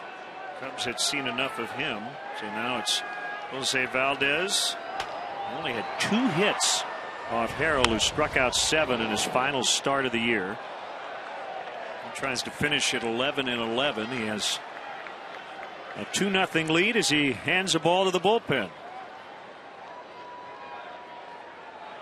Be Jose Valdez, a right-hander, taking over for Harrell. Fastball and a lot of splitters. 2 pitches, but you'll see a lot of splitters, especially when he gets to 2 strikes and when he has runners on base. It's on a play, right field side, 0-2. I'll tell you, Len, I think we're both adequately impressed with Lucas Harrell this season. I know he's had some issues looking at the numbers, but against the Cubs, he has been fantastic. Yeah. Very impressive with that power sinker down in the zone. As you mentioned earlier, works quickly, throws strikes, keep his defense on their toes, and got just enough offense tonight that he's in line for a victory unless the Cubs can come back against the Astros bullpen. Pretty good waiver claim. They got him from the White Sox last July.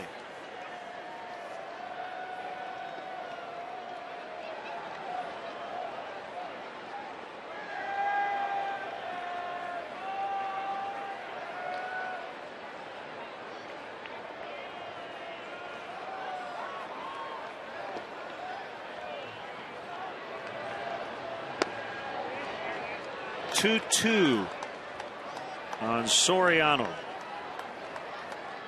Now the White Sox have an 11-0 lead in the 9th at Cleveland, but the Tigers lead Kansas City 6-1 in the 6th at KC as they try to wrap up the American League Central.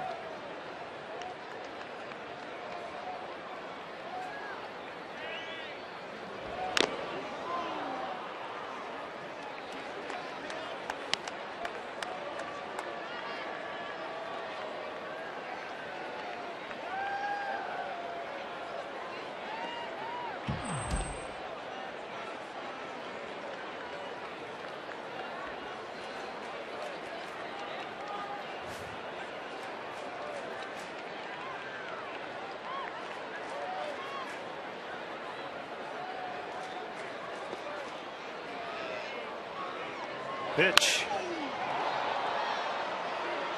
Wallace drifting out and makes the catch. The National League East has been decided because the Braves lost tonight at Pittsburgh, so the Washington Nationals clinch the division.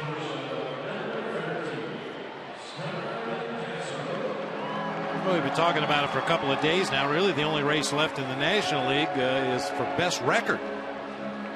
Washington with 96 victories going into play tonight, same number of wins as the Cincinnati Reds. And the Cardinals could clinch tonight if they win and the Dodgers lose. Magic number 2 for the second wild card. Fly ball well hit deep to right. Caught by Moore right up against the wall. Castro got the fans excited out in the bleachers, but he fell just short. 2 down. Hey, fans, visit the Captain Morgan Club here at Wrigley Field with more than 40 flat screens, great food, and Wrigley's largest outdoor patio. Come celebrate a Cubs win and join us for the Captain Morgan Club post-game party, featuring great music and Wrigley's friendliest staff. For more information, including specials and private party options, call 773-404-4750.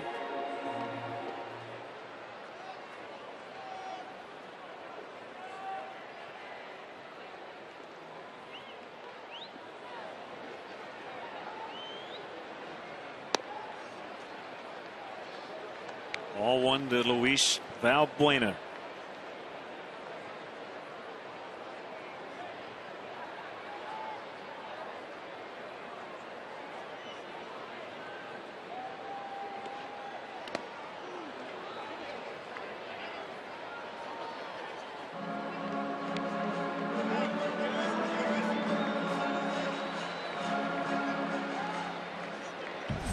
Sean Camp in the Cubs pen.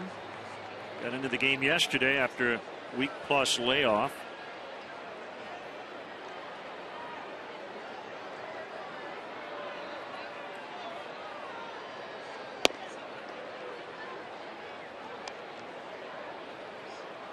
Just gone final at Tampa Bay. The Rays over the Orioles 5-3. And the Yankees with a 10-2 lead over Boston in the 8th. So it looks like the Yanks will have a 1-game lead with 2 to go after tonight.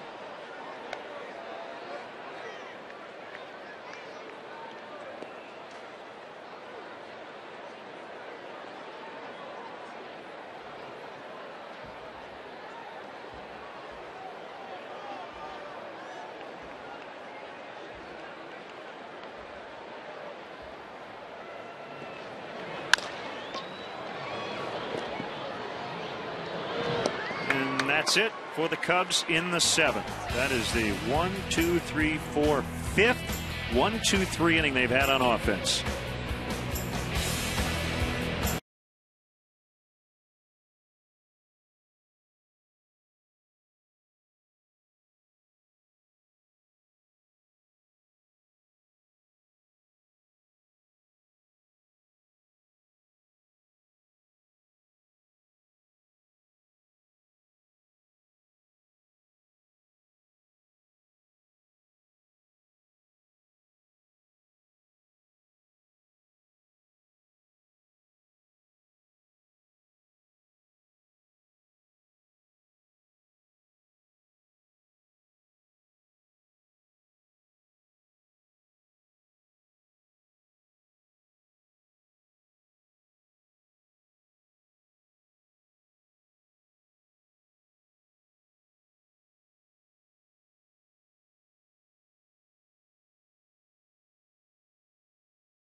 Closing in on the Triple Crown in the American League. It would be the first winner in the AL since Yaz in 1967. There's a hot debate brewing around the country on who should be the American League MVP. You and I are staunchly in Mike Trout's camp.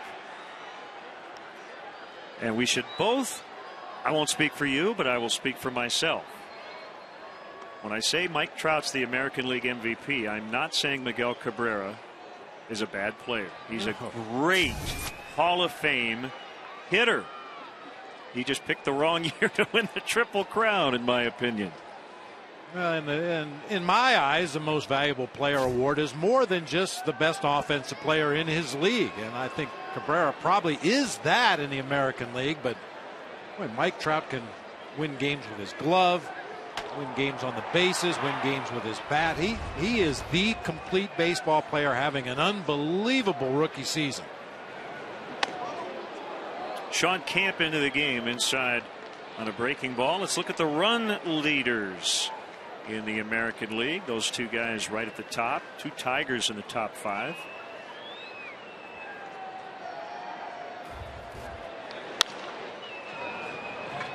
Softly hit into right for a leadoff single. Let's look at the American League run leaders. We just saw one of them in Arizona. And Justin Upton, one behind Andrew McCutchen. Yeah, that National League MVP race much more wide open than the American League, which is a 2-horse race.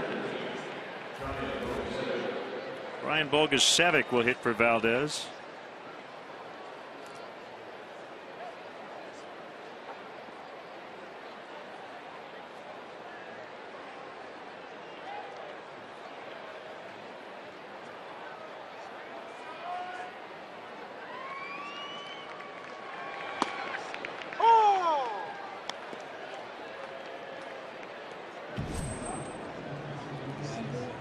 Fernando Rodriguez up in the Houston bullpen. They shut out the Brewers yesterday. 21-year-old Jordan Lyles with his first career shutout, a 7-0 win. He also hit a home run. Can't lose. Pitch a shutout, hit a home run. Yeah.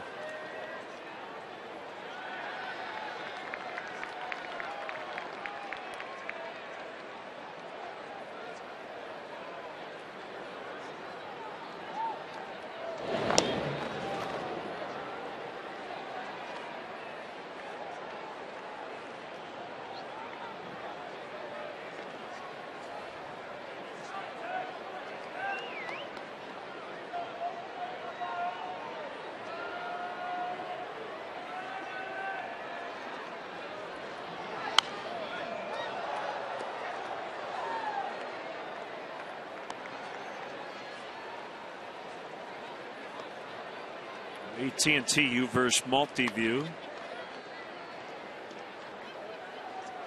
Astros trying to tack on.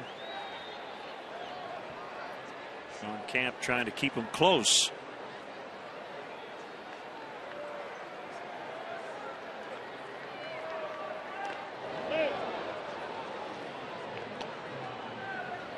One reason I like that multi-view, Len, it gives you an idea of why a coaching staff is so important to a manager. You want to pay attention to your own pitcher out there on the mound, but yet you also have to keep an eye on the base runners. You watch the third base coach, you watch the opposing manager, keep an eye on the hitter, see if anybody is perhaps tipping something off as to what might be coming up. Called strike 3. Vojicevic retired. Helps to keep an eye on that opposing bench, see which guys are putting on batting gloves and maybe carrying a bat, possibly getting ready for a pinch hit opportunity. All things that every manager would love to see at the same time, but unfortunately you can't have your eyes in that many places at once. You really rely on your coaching staff, especially that bench coach, to help you out and keep you abreast as to what is going on in other areas of the game that maybe you're not quite as focused on.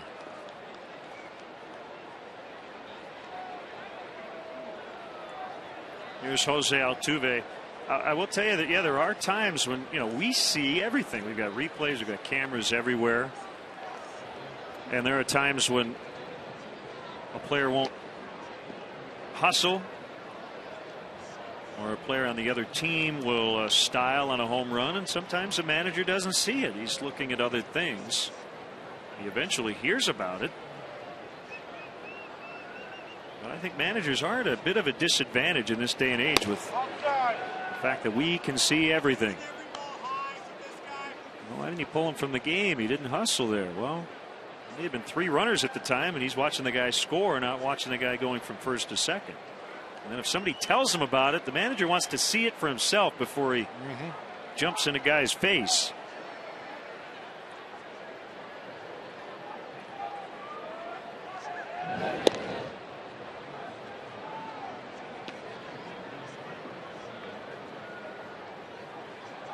The styling on the home runs is one that a lot of managers miss because there's contact. You immediately watch the flight of the baseball, especially if it's going to be close to whether it's a home run or not, because now you're watching your own outfielder to see if he has a chance to make the play. And if the batter happens to be standing at home plate fixing his hair before he starts his home run trot, a lot of times you don't see that.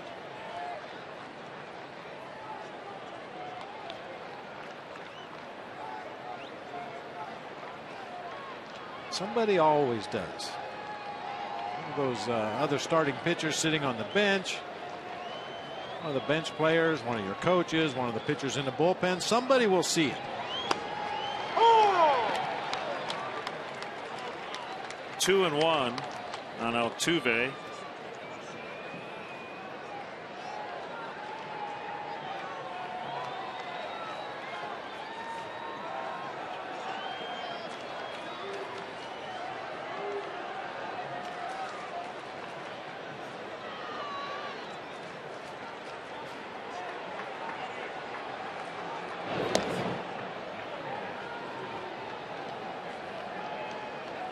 Time now for our Coors Light Freeze Cam.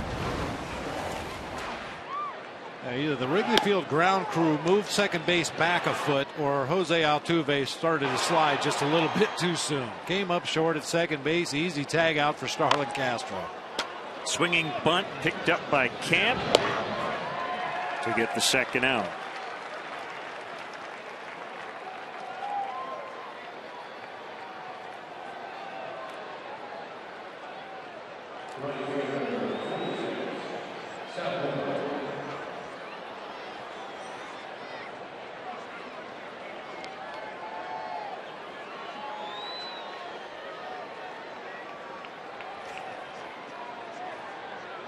Can't read the entire tweet, but Joe Sheehan, our good friend, just tweeted, Mike Trout just doubled the lead off an elimination game against maybe the best pitcher alive, but he didn't drive in a run.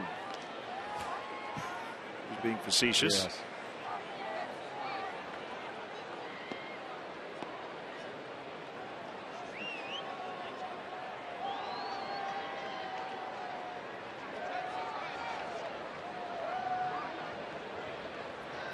Leadoff double against Felix Hernandez.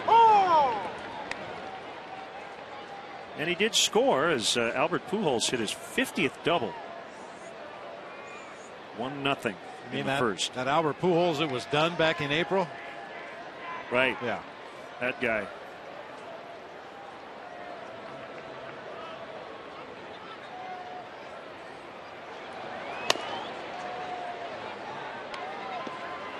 Well, that guy has 30 homers and 105 knocked in. Mentioned the 50 doubles. OPS down 872. His career is still over 1,000, but not bad.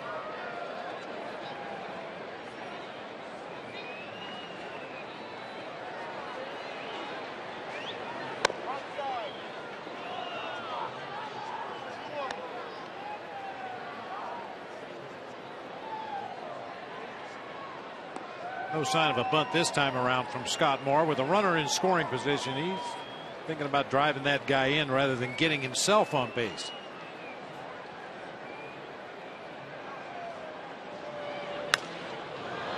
Pulled in the air into the right field corner, and SAPPELT will not have a play. And as a fan, had it deflect off his hands.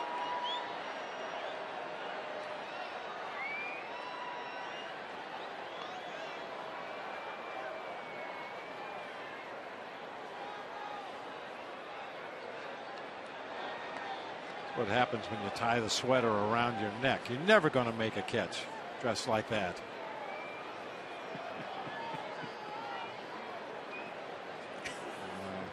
Talk about your hands all you want. It's all about the attire.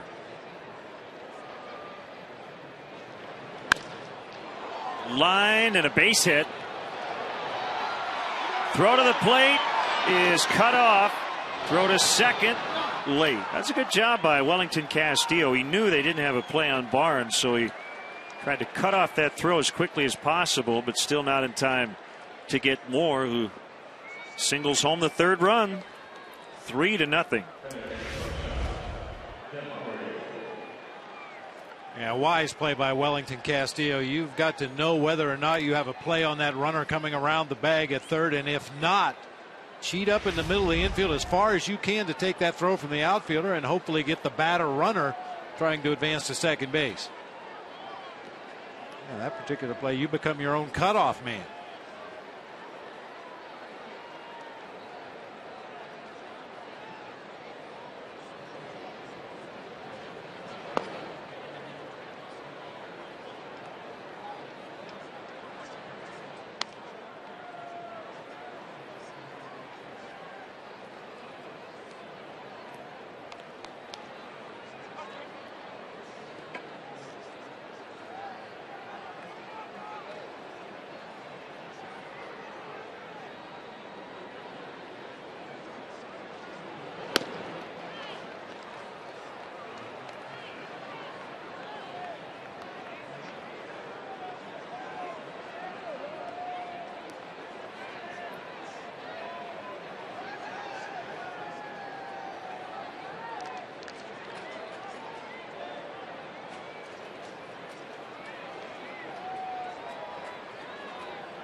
Inside 2-1.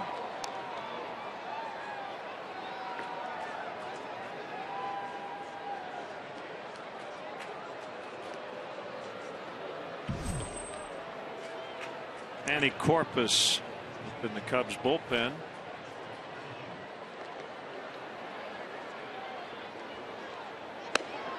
Oh! 2-2. Sean Camp making his 79th appearance of the year. We know how busy he's been for the Cubs. How about this for our This Day in Baseball history? In 1974, and there's an Astros connection. At the Houston Astrodome, Mike Marshall established a major league record for most appearances by a pitcher. His 106th appearance of the season. And many of those were multiple inning appearances. This particular night back in '74 through 2 innings in the Dodgers' 8-5 victory over the Astros. As of tonight, he had appeared in 65% of the Dodgers games that season. Incredible. It is incredible. Valbuena plays a short hop and throws across to end the inning. Astros get a run and lead late 3-0.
Chicago Cubs at Cubs.com. Browse the largest online selection of authentic team gear, including official caps, t-shirts, jerseys, collectibles, and more. Get your team gear straight from the source. Shop the Cubs.com shop. Bogusevic stays in to play right. Justin Maxwell now playing left. Fernando Rodriguez will do the pitching. Look at that, 10 losses. Working out of the Astros bullpen.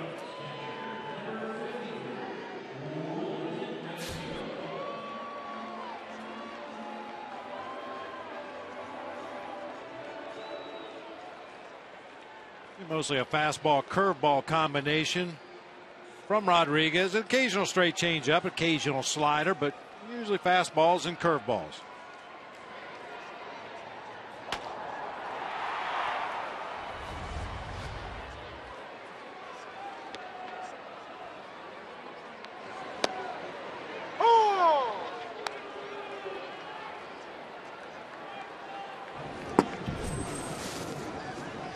Left-hander Wesley Wright.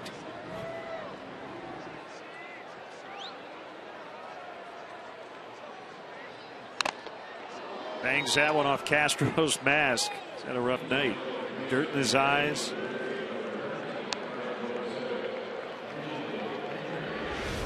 Looks like he's just fine.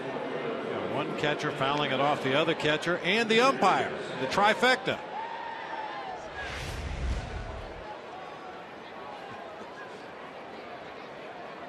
You wonder why there's a fraternity of the guys that wear the gear. Wellington Castillo knows exactly what that feels like.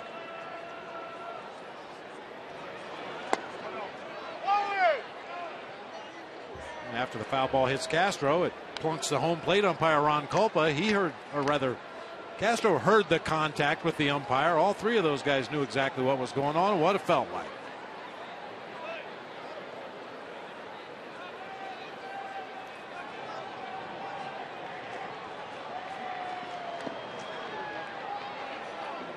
They lead Castillo out of the zone with that curveball down. Pretty amazing when a guy can command that pitch and throw it for a strike when he wants to, and bounce it in the dirt when he wants to, and try to limit the mistakes, because when you make a mistake with a slow curveball, it tends to get hit pretty hard. 2-2 on Castillo. Here it is. Went with a heated 96, seemed to be rising, and he got him.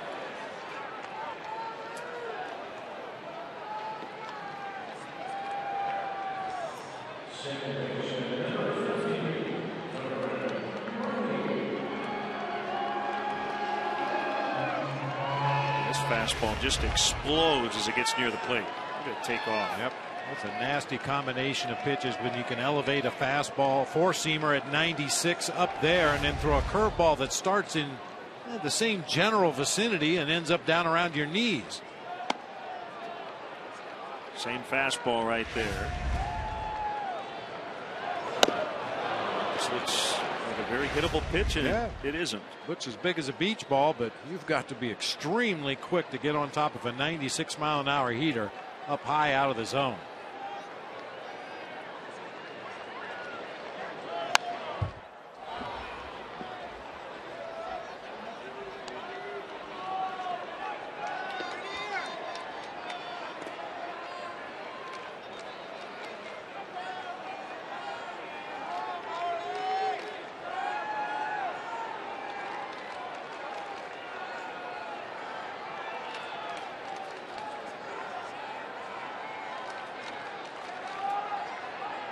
Two or three straight fastballs. Didn't even have to use his curve in that at bat.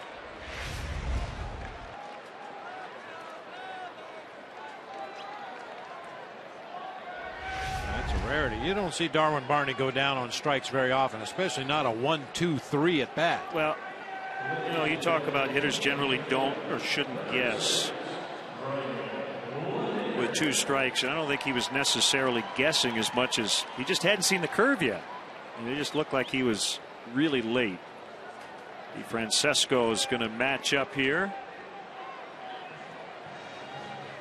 A Honda call to the pen. Here's Wesley Wright. We'll be back.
And, you know, Tony DeFrancesco had it in his mind going into this 8th inning. Rodriguez will get the first 2, and then I'll use my lefty if they announce LaHare. But Rodriguez just dominated Castillo and Barney. So let's see if the Cubs can take advantage. Joe Mather will hit instead of LaHare. And you have to know a pinch hitter in the pitcher spot. You'll gladly take him down to get the matchup in your favor, which is exactly what Dale Swaim does by sending Joe Mather up there rather than Brian LaHare. But hey, we've got 3 more days left to manage this ball game. He's going to manage it.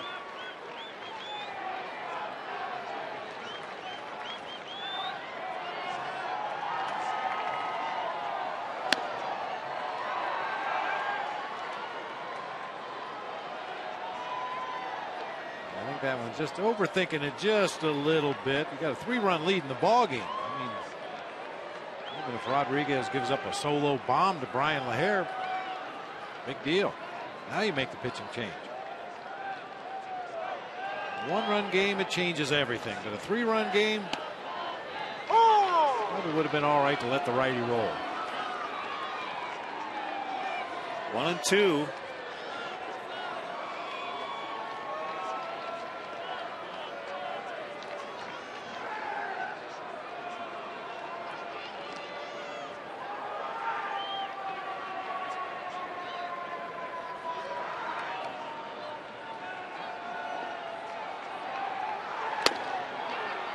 Well, he got the intended result as the Cubs strike out all 3 at bats here in the 8th.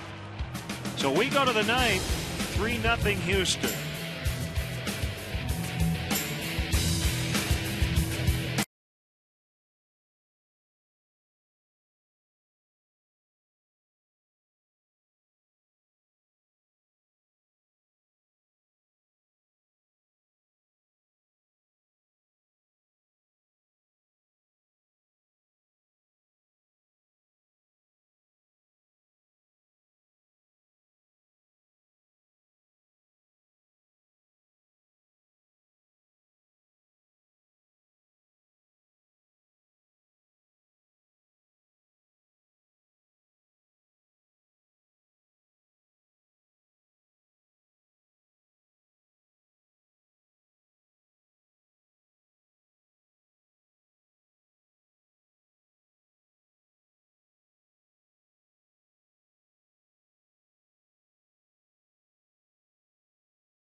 Sports news and highlights, Sportsnet Central every night at 6:30, 10, 10:30, and midnight.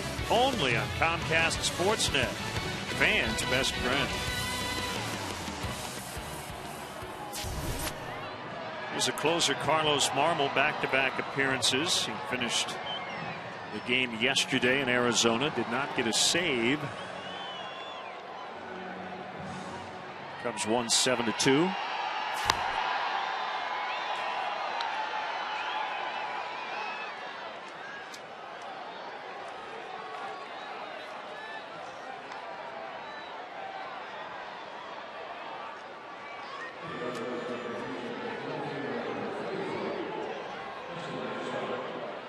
Nothing Houston here in the 9th.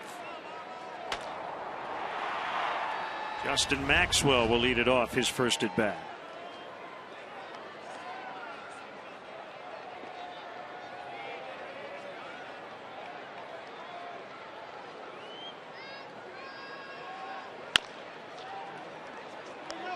Chopped foul.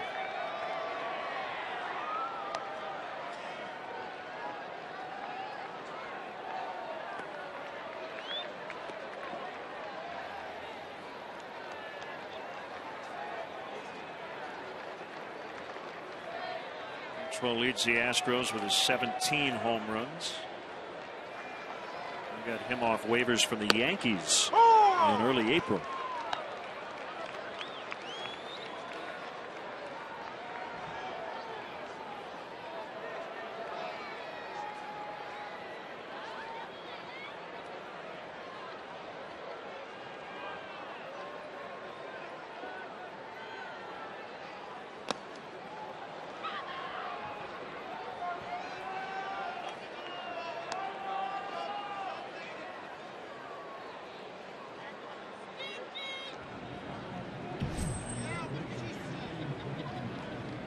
Embreeze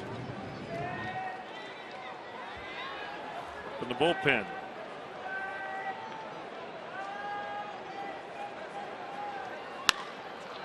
Well hit, deep left center. Splits the gap, bounces up, hits the bottom of the basket, and Maxwell has a leadoff double.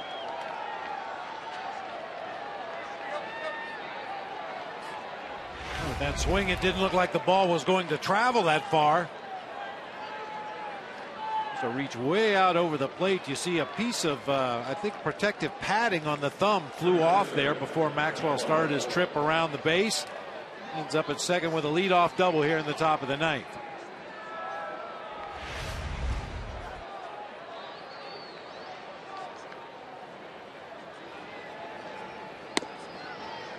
The Astros closer Wilton Lopez battling some flu symptoms, so it appears as though he's not available tonight with Embreeze up. Also, their bench coach Joe Pettini will not be here in this series after his father passed away. So former Cub coach Matt Sinatra will be the bench coach.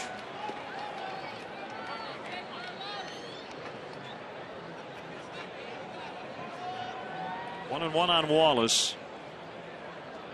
Astros trying to tack on.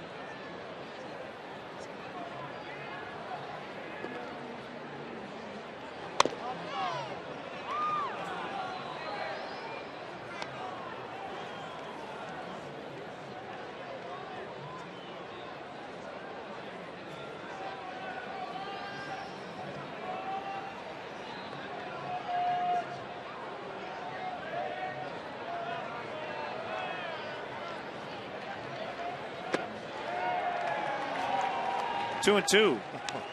That's such a bad feeling. I think you've got a pretty good idea of the pitch you're going to see. You see it out of his hands and your eyes deceive you a little bit and you convince yourself, yeah, that's the one I'm looking for, and you start the bat and then that ball begins its break. End up with that half-hearted, not even a check swing, not even a full swing.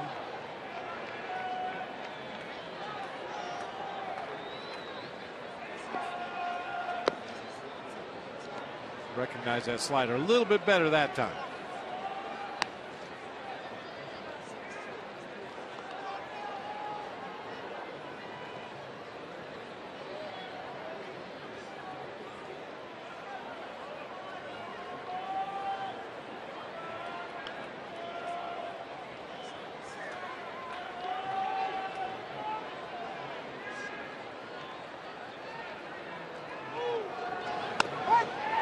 He got him on a fastball.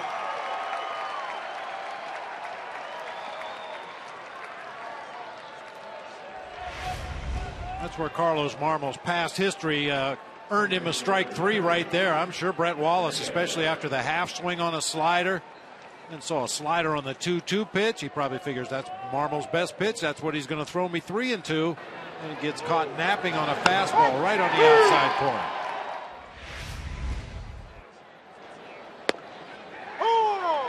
Slider to Dominguez, strike one. A lot of advanced scouts have had to edit their scouting report on Carlos Marmol this year. No question. Yeah, mixing in more fastballs, throwing them for strikes a lot more often. Really hard. That was a slider, wasn't it? At 89. I mean, he was throwing his fastball at 89 at certain times last year when he wasn't using it.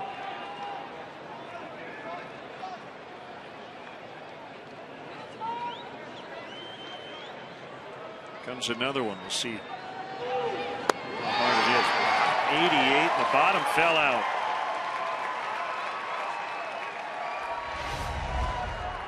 Great pitch for strike 3 with a runner at second base, but the fact that you were able to that quickly identify what pitch was coming is a problem that's going to have to be resolved if the Cubs are ever going to be a team that contends for the playoffs regularly.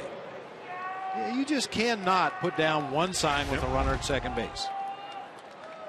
Maybe not the Astros, but there are a lot of teams in baseball that will take advantage of that. They'll relay to the hitter what pitch is coming. Chip off the slider, going to go to a fastball away. And you know, Justin Maxwell can see that as well as we can. Yep. Out at second base.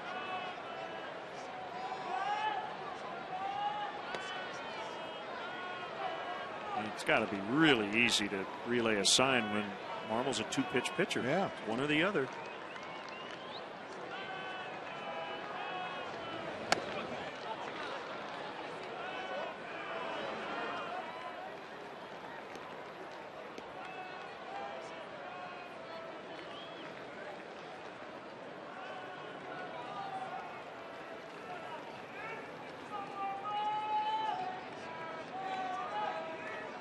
I think the thing that most pitchers and catchers that give just one sign with the runner at second that they hang their hat on is, well, they're not going to relay. Most hitters don't want to know what's coming. Yeah, but it may be that one hitter at the plate that does like to know what's coming, and the one runner at second base who's adept at peeking in there and getting those signs. You're just making it way too easy.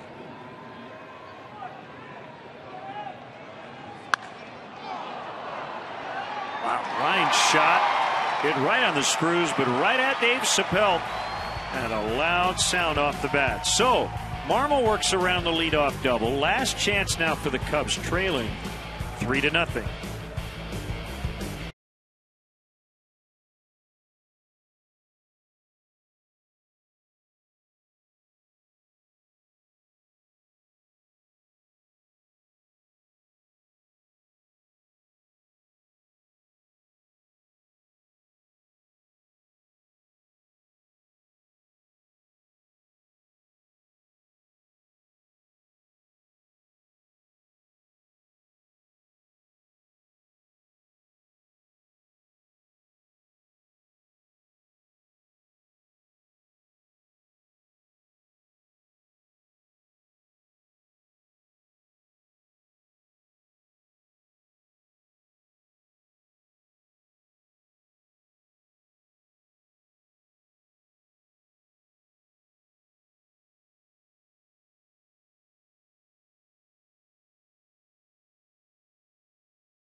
By the Illinois Back Institute.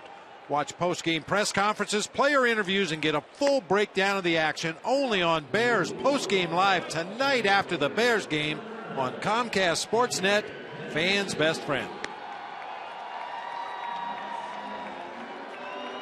Wesley Wright, who struck out Joe Mather to end the 8th, is going to start the 9th. David DeJesus, the first batter, then SAPPELT and RIZZO. So he may get a chance to finish it here.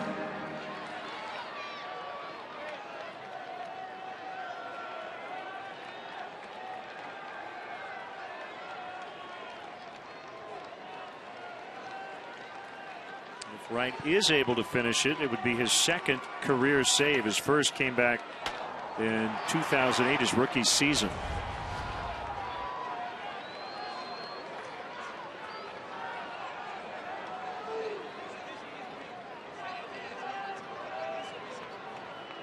July 29th, 08 against Cincinnati. His first save.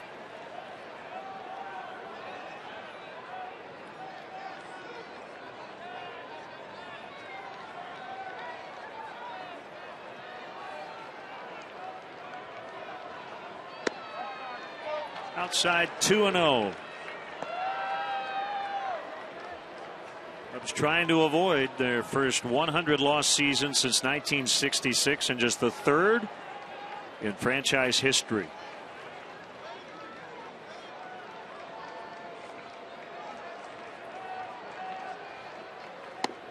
Now 2-1. Bud Norris will go for the Astros tomorrow night against Chris Volstad.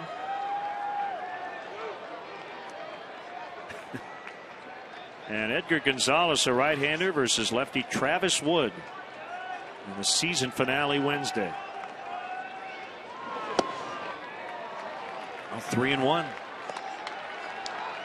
I'm missing something. What was that rodent on the helmet there?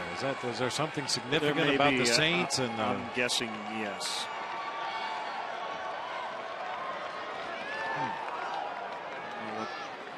Lost to the Packers, right? Thought maybe he just walked through the alley behind my apartment building on the way to the ballpark. Yeah. Bounced back to the pitcher.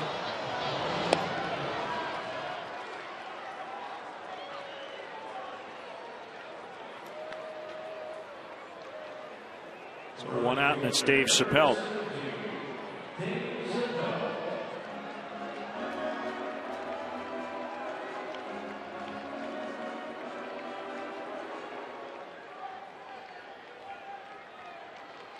It's safe to say Wesley Wright, going into this 9th inning, had to be perfect in order to finish. In other words, if he gets down to Soriano, I don't think he'll get a chance to face him. I think you're absolutely right. Had David DeJesus reached right there, we might have seen a relief pitcher here to face Dave SAPPELT.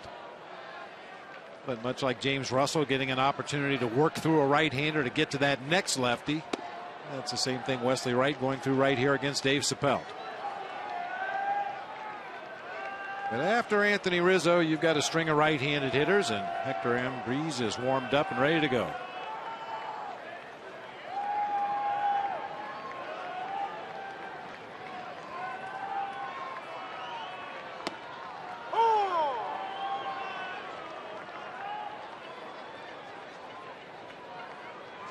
Oh, a big sigh there from Dave SAPPELT. That's the pitch he likes right there. That fastball up near the top of the strike zone, but trailing by 3 runs, he's going to take till he gets a strike. Pitcher strike that time, and it's even 2-2.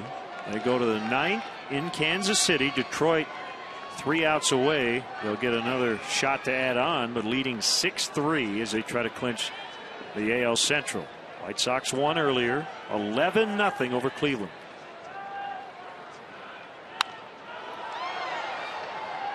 Yankees did win to jump a game ahead of Baltimore. Tampa Bay still alive, hoping Texas can come back and beat Oakland. A's with an early 2-0 lead as they go to the 3rd, and the Angels have to win, and they're ahead 3-1 over Felix Hernandez in the bottom of the 2nd.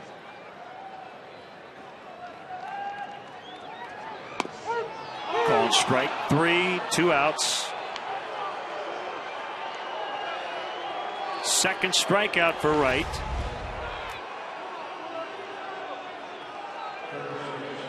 On a high breaking ball that just did nip that top part of the strike zone.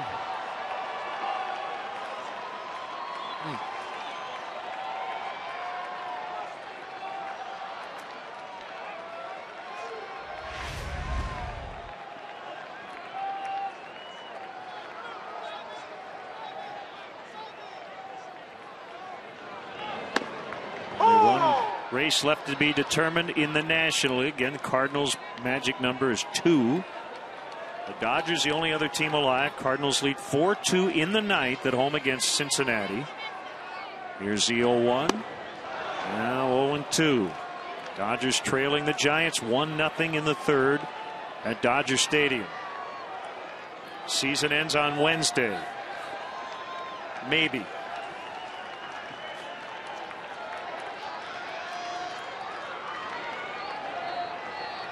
Kick, the 0-2 on the ground.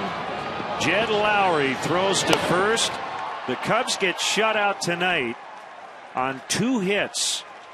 The final score, the Astros 3, And the Cubs nothing, and the Cubs suffering their 100th defeat. And tomorrow night, it'll represent the first matchup of 100 lost teams in 50 years. The Cubs and Mets back in 1962. And the Astros with the worst record in baseball, but finishing strong. They've won 4 of their last 5. Time now for our GMC player of the game. It's got to be Lucas Harrell. He handcuffed the Cubs bats early on and finishes his season at 11-11. Yeah, very impressive tonight. Surrendered only 2 base hits. Struck out 7 Cubs, only walked a batter. Really had that sinker working early on, mixed in his slider and his changeup as the game progressed. Outstanding outing for Lucas Harrell. So for Bob and our entire CSN crew, led by John Walsh, Dave Turner, Tamara Anderson, Mark Harper, Jim Corno Jr., Paula Oskrova, great work by everybody. The final score tonight, the Astros 3 and the Cubs nothing. We're back on CSN Plus tomorrow night, 6:30 for the pregame. Bob and I will hit the airwaves at 7. In-game scoring provided by ScorePad.